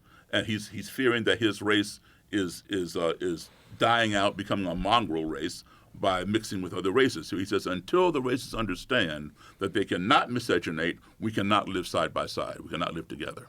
And what do you hear there? Fear. Yeah. It's fear.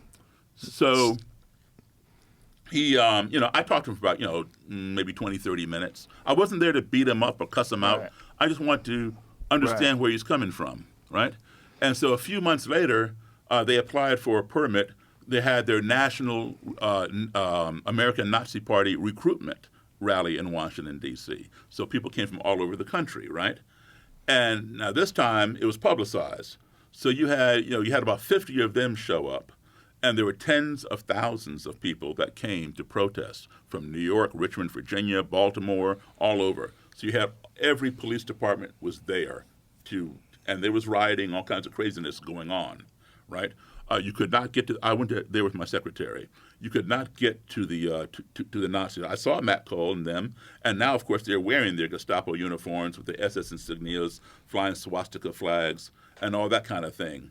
And but you couldn't get to them because if the police have their shields and their batons and pushing people back, right? So then they came with bricks and all kinds of stuff and began throwing them over the heads of the police to land on the Nazis gathered in this opening in the park. And so the cops began tear gassing everybody, and then it became a full-blown riot. People were turning over police cars, breaking out the windows, kicking out the headlights, setting buildings on fire in Washington, D.C. You can find it on YouTube. And so anyway, this is before internet, right? 1980s. My secretary and I go home, we watch the news, and there's Matt Cole sitting in the studio of one of the network TV stations, NBC, CBS, ABC, whatever it was, and he's talking to the anchor person, and they're showing footage of the riot in D.C. that day. You see, it's the blacks and the Jews who are turning over the police cars and trying to attack us. You don't see the Nazis turning over the police cars. It was then that I realized what he was doing, because he was a pretty smart guy, just smart in the wrong direction. I couldn't figure out why would he have his national recruitment rally to recruit people into the Nazi Party in Washington, D.C. Washington, D.C. is 2/3 black. There are no black people in D.C. who want to join the American Nazi Party. There are no Jews in Washington, D.C., or Jews anywhere who want to join the American Nazi Party. So why D.C.? Because he knew that would happen. And he has the official footage from CBS, ABC, NBC. He takes that footage, goes out there to Coeur d'Alene, Idaho, or Washington State, the Pacific Northwest, and says, you see what's going on in our nation's capital? Our country is being run by Zog. Zog is a very common term in white supremacy, Z-O-G. It stands for Zionist Occupied Government. Oh, boy. Yeah. And so he shows this, rioting, of all these people who he alleges are blacks and Jews, destroying and denying people their right of freedom of assembly, freedom of speech. So then it's a recruitment tool. So I learned that. And I realized what he was doing. And I've seen the Klan do the same thing. They will go somewhere where they know there's going to be some kind of a riot. That's why they went to march in Skokie, Illinois, which was an all-Jewish, neighborhood, because they knew it was going to create a disturbance. And they used that. But so I learned a lot from Matt Cole. Bizarre that someone would be smart in the wrong way like that. It's bizarre. It's bizarre, but you find it in any color, every color. People, divide and conquer is how you gain power. And the first thing, and going back to the fear factor of that, like we did the exact same thing. Every time there was violence, when we clashed with Antifa or something like that, we had people out there filming. Like NSM had its own media arm. So they're out there filming that, and we would put out those clips. So immediately, especially if there was violence, if there was actual clashes and the police weren't keeping people separated, those always turned into recruits. That's how these groups would utilize that stuff. So you'd have people that were being like, oh man, I missed it. I didn't know we'd be fighting with the Reds, I'll be at the next one. And then you'd have applications coming in from new recruits that would see it on the news. So these groups are always manipulating the media. Some of the rallies that I organized were at places like Valley Forge, Yorktown, Virginia, historic places that you could use those elements and it would guarantee the press, or downtown LA at the city hall, or marching on DC, places that would guarantee a lot of press. And just like Daryl said, it wasn't necessarily to recruit people in those areas. It was to whip up chaos, because that would benefit these groups. Well, how do these groups use the media, or rather social media and the internet, to radicalize people? Nowadays, it's a double-edged sword, the media, because these groups before, like I was discussing earlier, you had to kind of search them out, or a recruiter had to find you or something like that. It wasn't easy to find.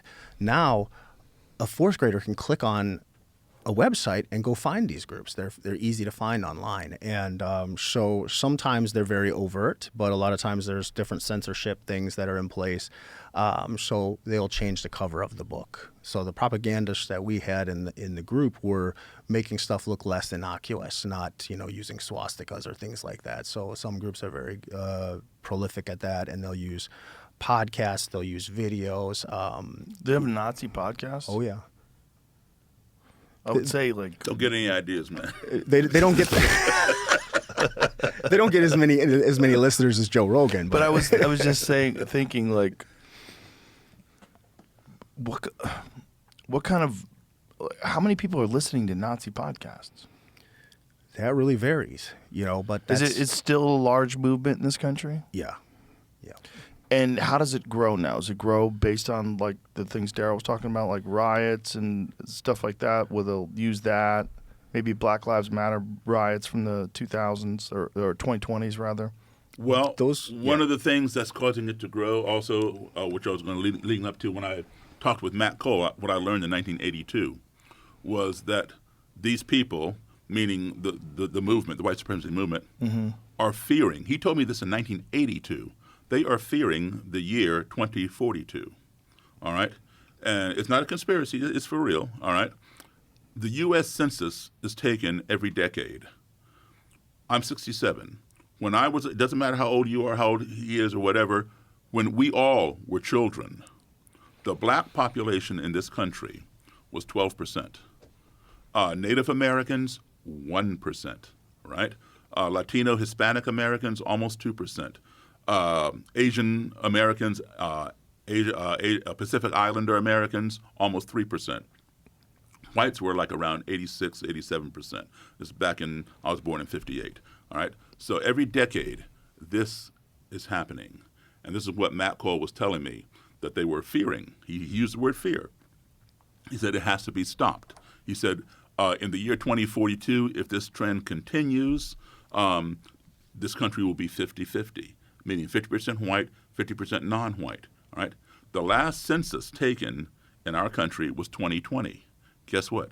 Whites went from like 80-some% from the time I was a kid and you were a kid. Now, 59%. That was in 2020. It's less than that right now in 2025. So in 2040, it's going to be this. It's predicted between 2045 and 2050, it's going to flip. And for the first time in the history of the United States, whites will become the minority. And while there are plenty of white people who say, hey, that doesn't bother me, no big deal, it's evolution, what's the big deal? Right? There is a slice of our population, the ones that I deal with, who think it is a big deal, and they're trying to stop it. And that's why when I first started, I've been doing this, like I said, for 45 years. When I first started doing this, there was just the KKK, white power skinheads, and some neo-Nazi groups. That was basically it, right? Today you got the KKK, the neo-Nazis, the skinheads, the Patriot Front, the Vanguard, the Proud Boys, the Oath Keepers, the National Alliance, on and on, whole slew of groups. And they're all saying, come join us, we're going to take back our country, right? So people out of fear of their identity being erased as they're saying because they're trying to keep the races pure. Because what they tell me is, Daryl, I don't want my grandkids to be brown. They call it the browning of America or white genocide through miscegenation. So these people out of fear of their identity being erased because they truly believe that they are patriots. And it's their job to save this country. We built this country. We wrote the Constitution. And now people are coming into our country who don't look like us and squeezing us out of our own country. That's the mentality. And as Jeff points out, they're surrounded by an echo chamber that keeps repeating that. So then it becomes the truth to them, right? Mm-hmm. So they run and join these groups to take back the country. But when the group does not act fast enough to take back the country, they get antsy and get frustrated and say, you know what? If the Nazis can't do it or the Klan can't do it, I'll do it myself. And they walk into a black church in South Carolina, boom, boom, boom, boom, and murder 9 black people doing Bible study. Or the Tree of Life Synagogue in Pittsburgh, kill off 11 Jewish people. The Buffalo grocery store in New York. The Sikh Indian temple in Oak Creek, Wisconsin, murders 7 Sikh Indians doing religious service. The Walmart in El Paso, Texas, 23 Mexican people were murdered by white supremacists a few years ago. These people are called lone wolves. And every time one of them gets taken out by law enforcement or gets arrested and their property gets searched, law enforcement always finds a cache of automatic weapons that are being stockpiled for Rahowa or the Boogaloo, because they're looking to have this redo of the Civil War to preserve their lifestyle. And so 2042 is going to be a pivotal year. And we're only, 16, 17 years away from that right now. Wow.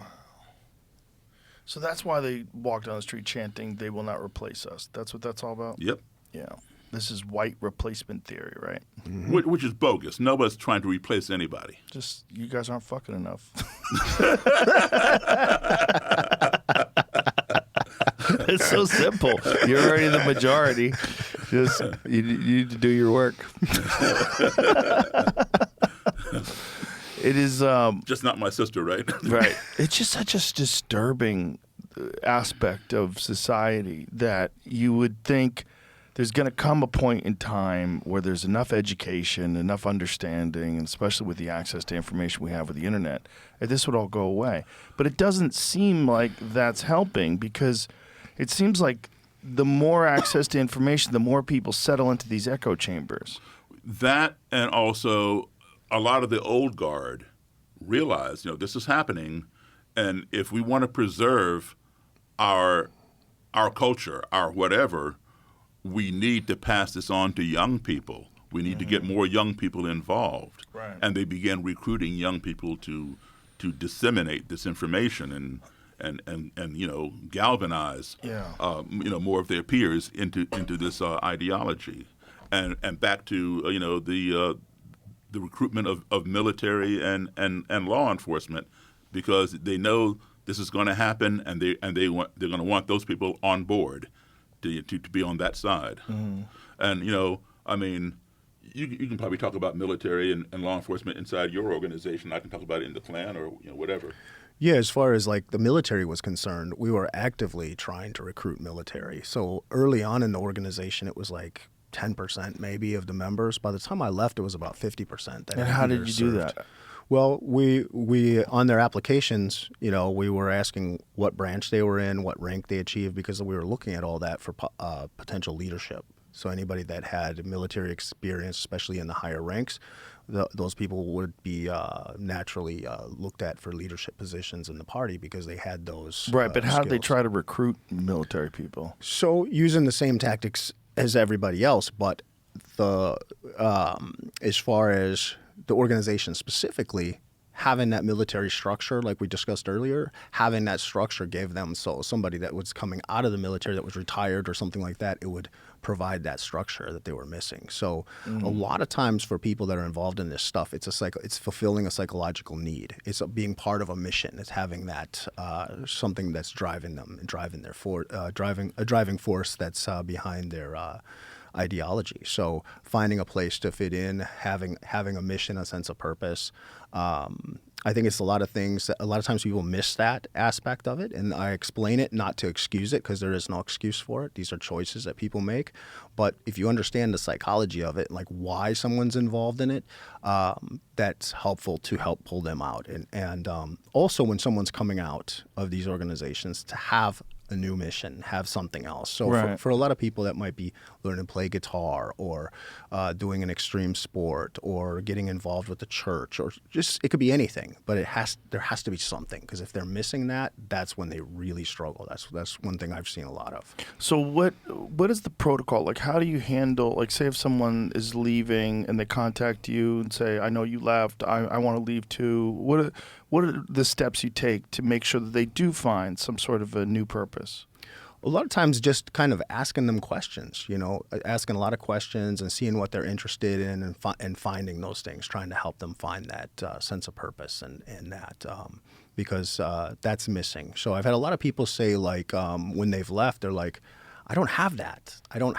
So a lot of times we'll talk through that. Well, what interests you? What are you interested in? And a lot of times we try to keep them kind of steer clear of politics. But for some people it might be okay. But typically that's kind of probably one they should stay away from for a little bit. So politics, because they have this desire to help fix society. So they think they're going to get involved. I'm not a Nazi anymore, so I'll get involved in fixing it in a more legitimate way. Yep. And one of the problems, Joe, is this. When these people leave the movement, there is a moniker that's tagged on them and a stigma that follows. Okay? When you see their name in the media, it's never, Jeff Schoep, blah, blah, blah. It's always former neo-Nazi Jeff Schoep. Or Doesn't say ex-neo-Nazi. former rock musician. No. Has some wacky ideas, but let's not talk about that. So that stigma kind of follows, Of and it's course. hard for them to break. Right. Whereby most people, when they screw up or whatever, it's forgiven. Like, say, you and I are friends. I call you and say, hey, Joe, man, you're not gonna believe this. Last weekend, I got thrown in jail for DWI. You'd be like, well, man, you need to quit drinking and driving. Why didn't you call me? I would have come picked you up. You don't have to drive home, whatever. And you and I would still be friends. But if I call you and say, hey, man, I got arrested for murder or for rape, you'd be like, why are you calling me? Right. Distancing. So even though these people might have been friends with somebody who later became a white supremacist or whatever, the stigma of it, even now that they're out, Right. they still are a little leery and want to stay clear because you're judged by the company you keep. So it's always, ex-con, blah, blah, blah, instead of Yes. just saying so-and-so is working here. Yeah, but I mean, there's very few people that even want to believe that someone's capable of Right, leaving. exactly. The Yeah. tiger, stripes, and Yes. leopard. They would always think, like, this guy's got to be fucked up. He was a Nazi.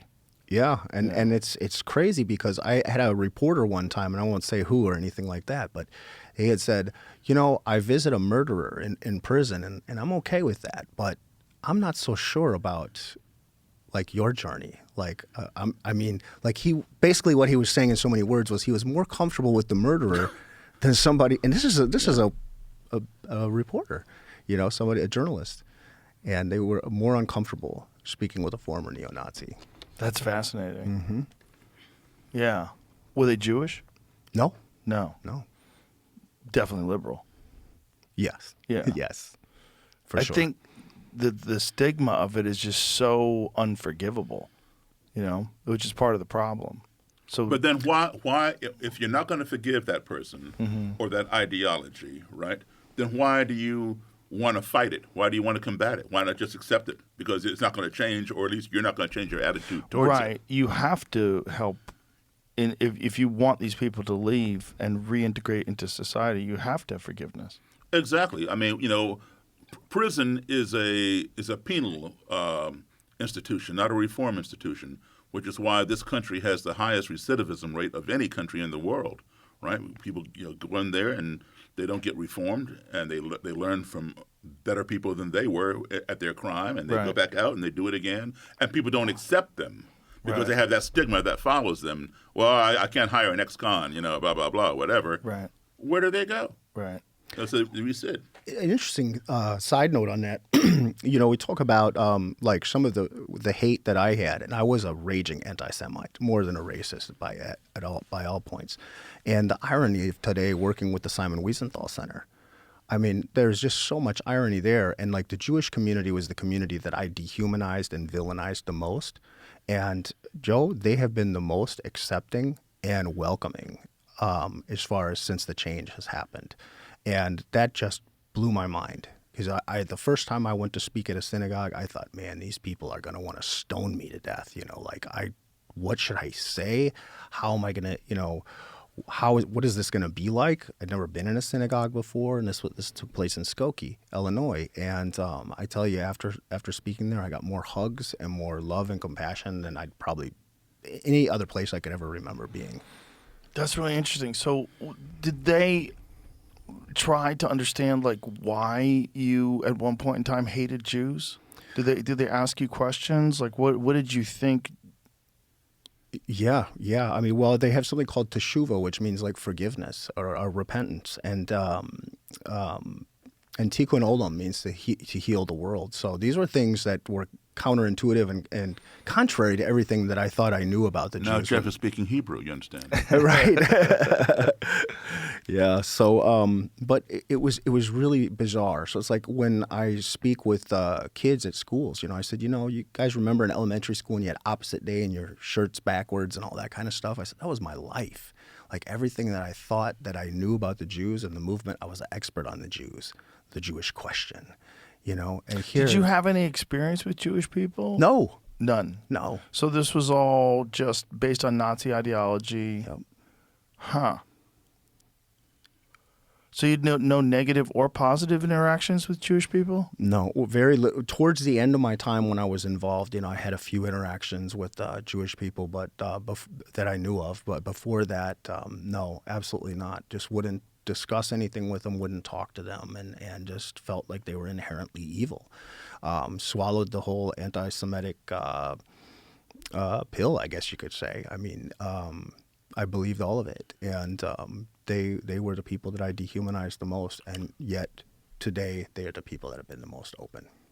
And for the longest time, Jews have been blamed for everything. Things they had nothing to do with. They say the Jews run the media, they own the media, they run the banking systems and all that kind of stuff, and so people begin believing in that. And they become, persona non grata, and even though they may not even know any Jewish people.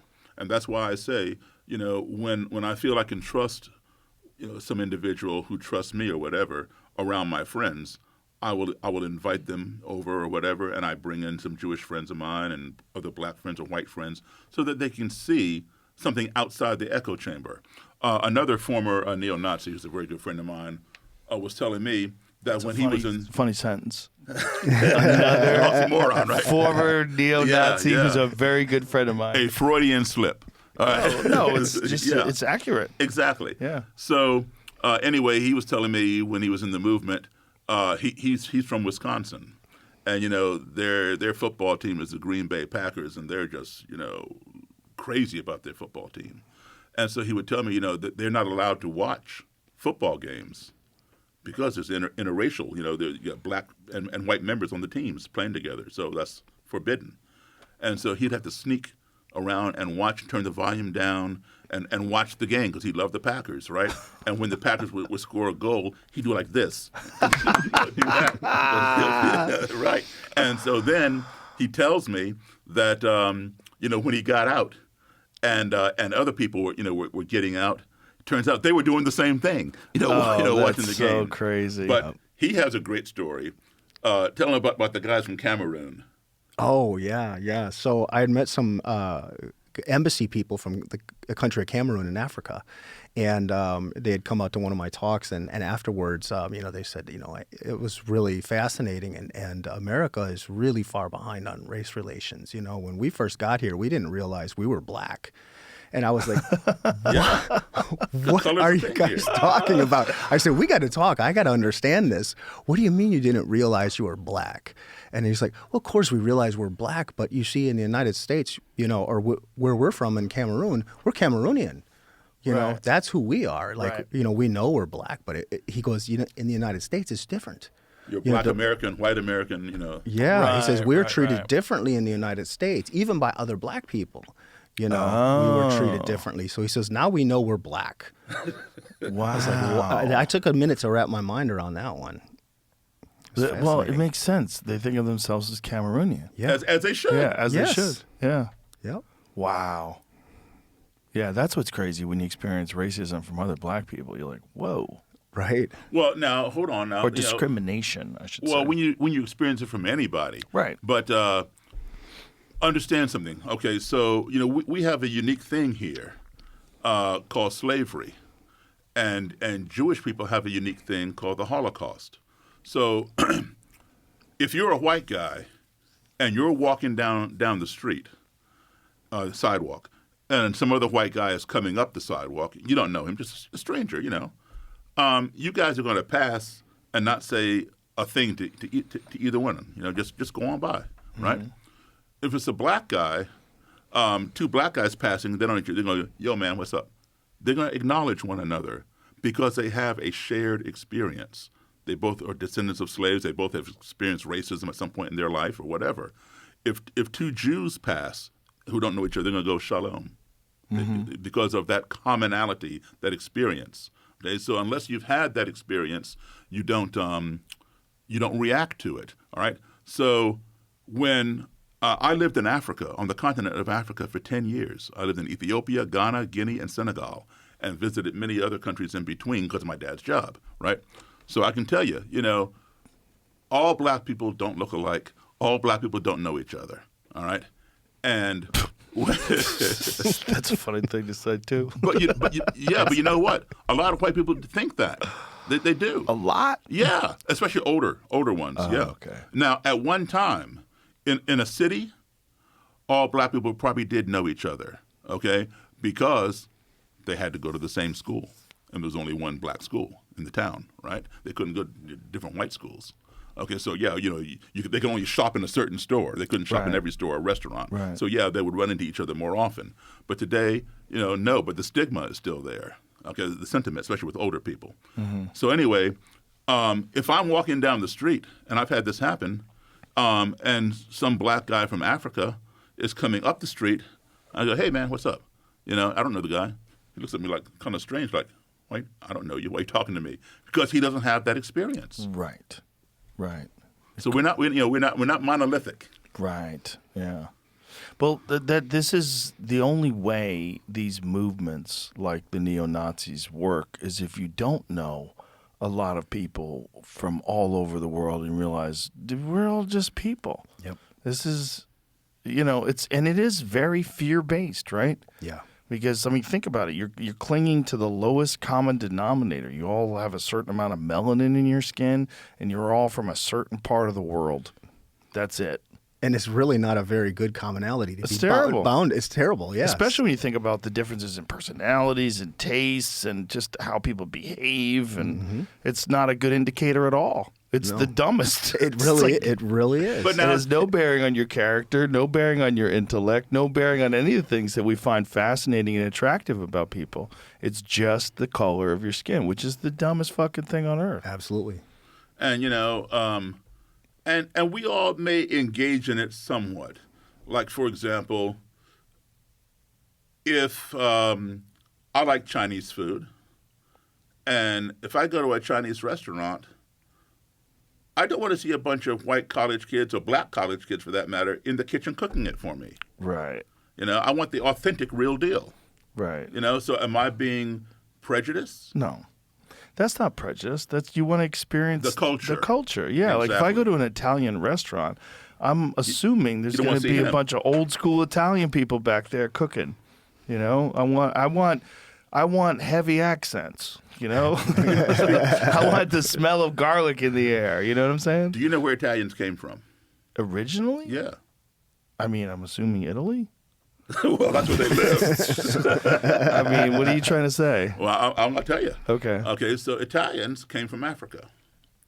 They came from the Moors. Oh yes. Okay. Well, Sicily in particular. That's actually where my family's from. Okay, well, there you go. Okay, and they're Yeah. darker in Sicily Right. than in Rome and Venice and wherever else, Right, right? So right. the further you move from the equator, the darker the skin. Right. Okay, yeah, the Moors came and into there. We all evolved from Africa at some point in time, way back when. Right. But, a lot of people don't realize that. And they really need to check their DNA and check their history rather than just take it from where they started, where they were born. That's why I think it's so important to not ban books and rewrite history. and Of omit. course. Yeah, of course.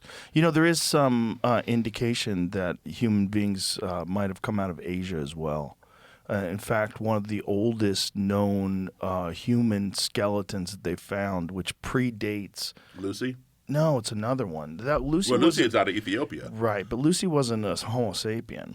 They found something that is a Homo sapien that's 500,000 years older than when they thought Homo sapiens existed. This is very recent. And so it was likely that this was taking place in multiple areas of the world. Just like there's different animals in multiple places of the world. There's different primates in multiple places of the world. And there's a bunch of different kinds of human being, of course, right? There's Denisovans, which have just recently discovered. And then there was the Hobbit people on the island of Flores. Like there's a lot of, when it comes to the evolutionary history of human beings, is very, very odd. But when you talk about like the cultural history of human beings, that's when things get really crazy because it was just a lot of people like traveling all over the place and just settling into the climate. And the reason why white people are white is just because there is no sun. It's that simple. And they had to develop essentially like a giant solar panel to suck up vitamin D because they weren't getting any vitamin D from the sun. It's really that simple. And that's when it gets real weird. Which When has you're- nothing to do with their intelligence or Nothing. lack thereof. Zero. Right. Zero.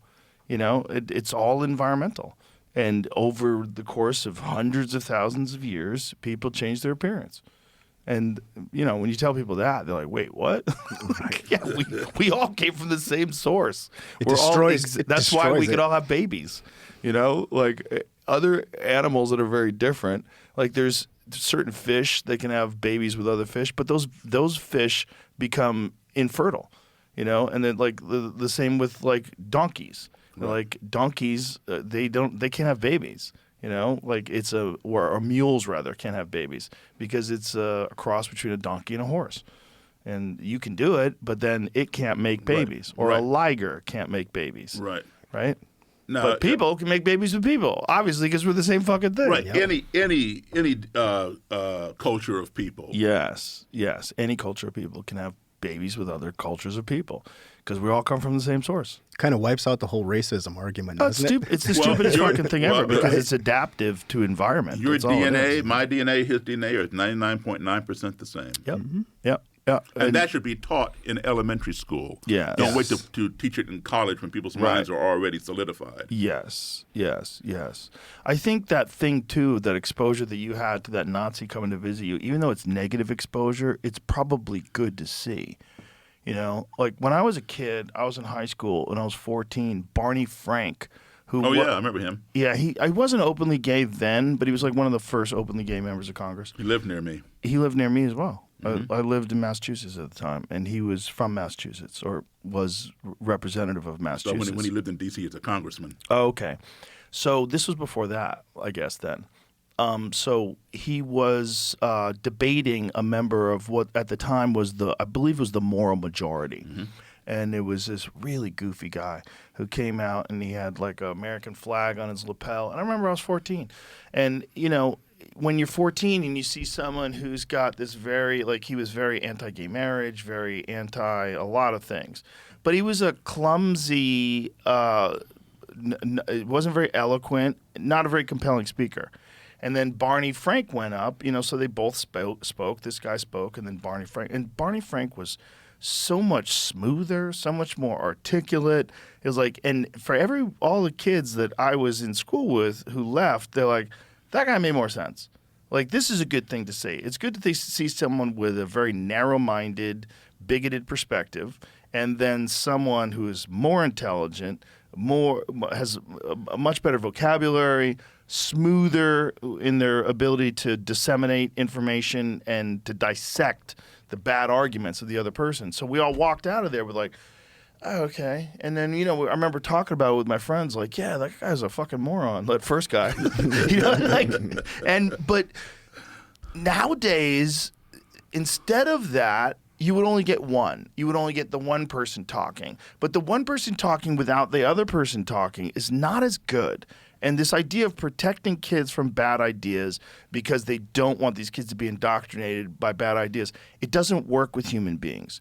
The way to get rid of bad ideas is to confront them with better ideas. Exactly. And the fear of having these kind of debates in schools is really dangerous. It's dangerous for discourse. It's dangerous for the development of the ability to have arguments and ideas and to be able to debate. You have to see it done. You have to see bad thinking, good thinking. I get it. This guy's... He's more clever. He's thinking better. He's got more information. This makes sense. Yep. And if you don't allow people to make those distinctions on their own, if you just baby them and treat them like you can't expose them to these negative ideas, you miss out on the possibility of accepting nuance and an understanding of how a less sophisticated, less educated person can fall into these traps of these stupid ideologies. You just nailed it right on the head, man. Allowing them to see the difference. Yes. Okay? Because, people, how did you change those people, Daryl? No, I didn't change them. They changed themselves because we all know one's perception is one's reality. Right. Whatever somebody perceives becomes their reality. Even if it's not real, it's their reality. Right. You cannot change their reality. And if you try, you're going to get resistance. Right. Because they only know what they know, right? If you keep trying, it's going to escalate.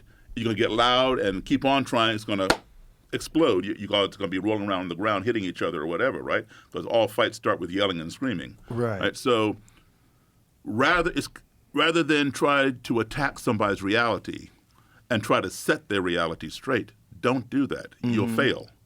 What you do is you offer them a better perception or perceptions. Yes. And if they resonate with one of your perceptions, like showing them, this guy speaks very eloquently, that guy speaks like a moron. Right. Just let them see it. Yeah. Okay? That perception then resonates with them, and they change their own reality. Yeah. So don't focus on how you're going to change somebody's reality. Focus on what kind of perceptions can I offer that person that might resonate. Right. And just by example, but by who you are.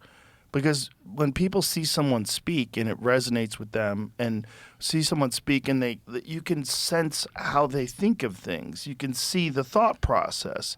And you go, well, who do I admire more? I admire this guy. He's thinking like this is an enlightened person. This is a person who's thinking in a way that I want to be able to think like that, especially as a young kid.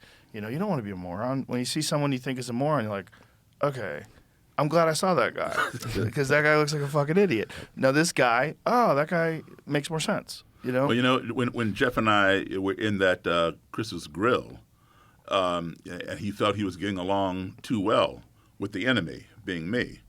And he started beating his fist on the table, and that's shown in the documentary. He was trying to get a rise out of me because I wasn't behaving the way he was expecting me to behave. Right. And so when he went into Nazi mode, I remained the same way. Right. And that freaked him out.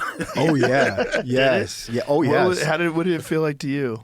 Well, normally when you escalate, and we call this relational dialogue, and we do talks about this as well. But so it's a strategy? It's a strategy. Yeah. Wow. So when I tried to escalate, normally almost 99.9% of the time when you escalate, the other person escalates. Daryl didn't escalate. So I'm doing that, and he just goes, and then just continues the conversation like I never even raised my voice. So I'm like, you know, if you start yelling at somebody, they start yelling back. And Right. Right. So I'm blown away by this. I'm like, why is this guy not reacting? What's going on here? Right. And so now I'm really dialed in because I'm trying to figure him out. And that's when it was soon after that you explained the story about how the Cub Scouts and how racism affected him growing up. And then all of a sudden I'm thinking about, what if somebody would have done that to one of my kids?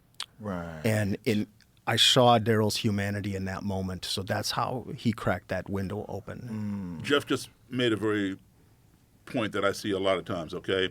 Because when things escalate, okay, when you come in to meet your adversary, you know this person has a different viewpoint than you do, and you're not going to let them try to change your viewpoint. You're going to be steeled into what you believe, right? So your ears are going to be blocking out anything that does not agree with your philosophy. Right. So in order to, and if you start escalating stuff, that blockout becomes even greater. Right. So you want that person's wall to come down, and by not reacting, that person becomes curious. He's like, well, where's this guy coming? What's up with him? He's not reacting the way most black people would react when I say whatever. So as the wall comes down, the curiosity on his end rises. And so now his ears are unblocked, and he's ready to hear what I have to say. But if I'm escalating and telling him my story while I'm escalating about getting thrown rocks, he would probably say, oh, well, it wasn't me that did it, so what's the deal? Well, that's almost all conversations you have with people when you disagree. If you elevate your language and start yelling and they start yelling, right, nobody figures out anything. Right. Nobody's ever won an argument that way. It's just a lot of fuck you. Yes. Yeah. A lot of fucking going on. It's like you don't get taught that in school. And that's unfortunate as well. You don't get taught like how to control your emotions. And too many people, like when people say to someone, hey, shut the fuck up, like you think that person's going to listen? Like most of the time, no. Like if you're arguing about something and you do it, like it's almost always a bad idea. It just becomes a thing that people say. Like someone says "fuck you" to somebody, and then it's not like the person goes "fuck me." Oh, geez, fuck me. No, they go "fuck you" back. Yeah, fuck right. you, and then nothing gets done. And this is when you're having, especially it's something so heavily charged, like a racial discussion. Like it's, as a human being, it's so important to think of how the other person is viewing your words. Like what are they accepting? What do they see in you? And if you turn yourself into an enemy and turn them into an enemy, nothing gets done. Right. So, the cliche, misery loves company. Yeah. Negativity does promote negativity, right? Yes. Positivity promotes positivity. So, quick example, you're driving down the highway, speed limit's 55 miles an hour. You're doing 75 miles an hour, right? And you're getting ready to go over this hill. and the oncoming traffic, some guy comes over the hill before you crest it, and the person is flashing the lights. You don't know who's in that car, but they're flashing the lights. So that means usually there's a cop on the other side working radar, Right. or it could be construction or an accident, something you need to slow down, something Right. like that, right? So you hit your brakes before you go over the hill, and as soon as you crest the hill, there's a cop with the radar gun. Whew, man, you're going to have a $150 ticket, right? Ruin your day. Right. And that stranger, total stranger, who you don't know what color he was, what religion he is, who he voted for, who his daddy was, whatever, that person saved you from getting that ticket, right? So as you slowly cruise by the cop, he doesn't pull you over or whatever, you're going to start flashing your lights at the oncoming traffic to save them. Right. But let's say, you're coming up the hill and people are coming over the hill and nobody's flashing lights, and you go over that hill, right there he is, pulling Right. you over, license registration, remain in your car, be with you in a moment, comes back, gives you that $150 ticket and tells you have a nice day. You're ruined. You lost $150. Your insurance goes up because you got points on your license now. All kinds of crap. Your day is ruined. So now, as you continue down the street, you don't flash your lights either. That's their problem. So right. misery loves company. Right. Negativity promotes negativity. Yep. A random act of kindness from a stranger. All right, where the guy could have been having a bad day, and you flashed your lights and you saved him $150. Now he's having a better day. He's going to flash his lights. That's a good analogy. Yeah. And more humans need to not worry about somebody's skin color or who's in the car or who they voted for. Just do acts of kindness. Don't stop dehumanizing people. The guy in the car is just as human as you are, and you don't even know who he voted for, but he flashes lights at you and saved you some money. Yeah.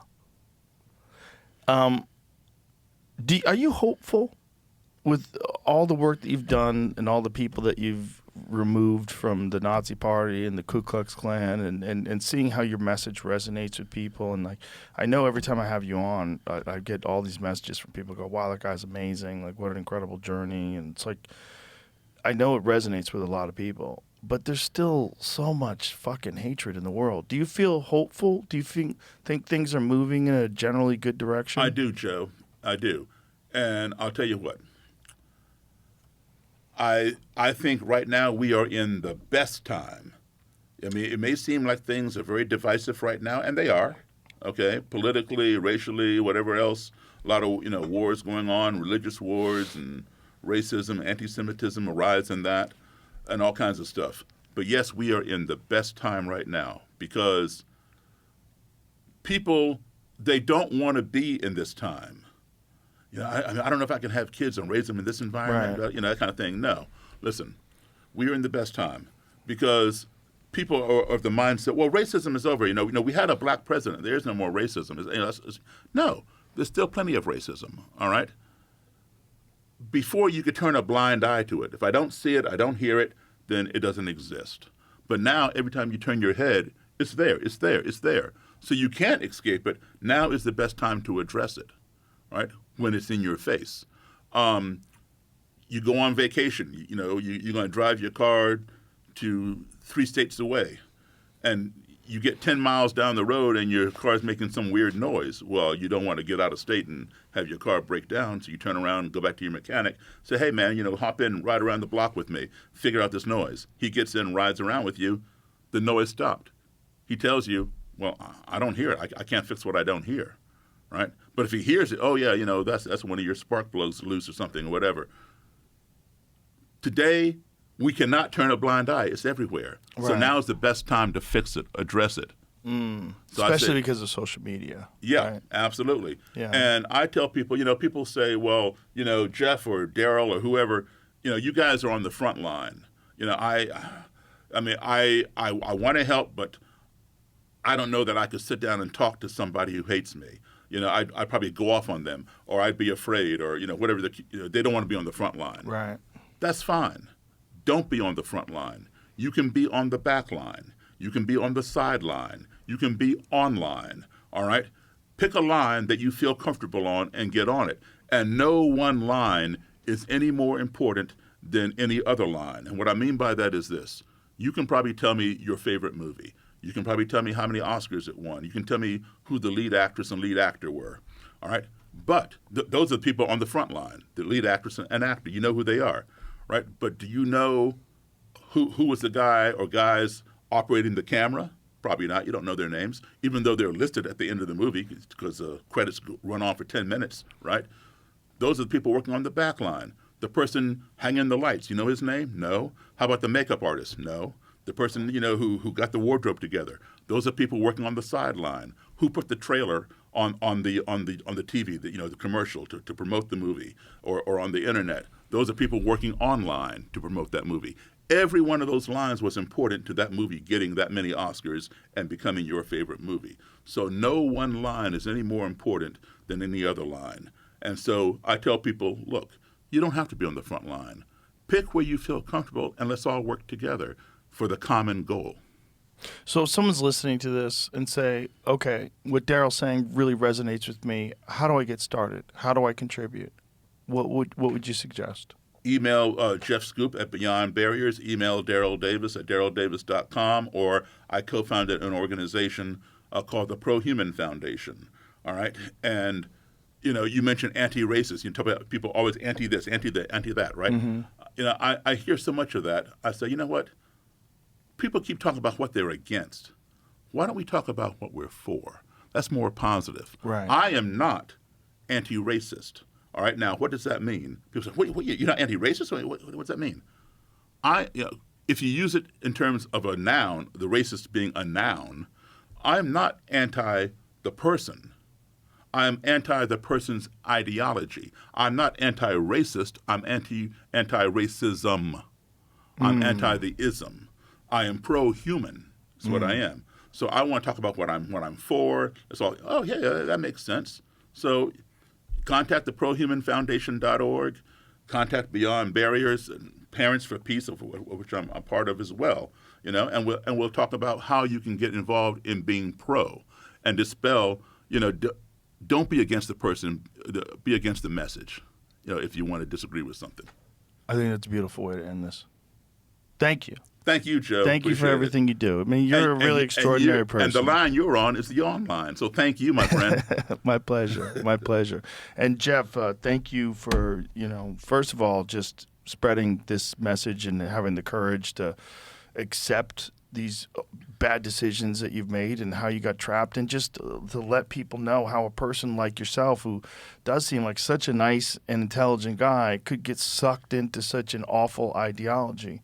And I think that's going to help a lot of people. I really do. Thanks so much for having us. It's been an incredible honor to be here. My Jeff. pleasure. All right, so your book, American Nazi, is available now. And Daryl, your book, Klan Whisperer, also available. I used one of your quotes there. Thank you very much. Oh, did you? I sure did. Oh, beautiful. Did you do the audio for this? Did you do an audio version of it? Like Jeff, it's a work in progress. Okay. All right. Well, thank you, gentlemen. Thank you very much. Thank you. Appreciate it. All right. Bye, everybody.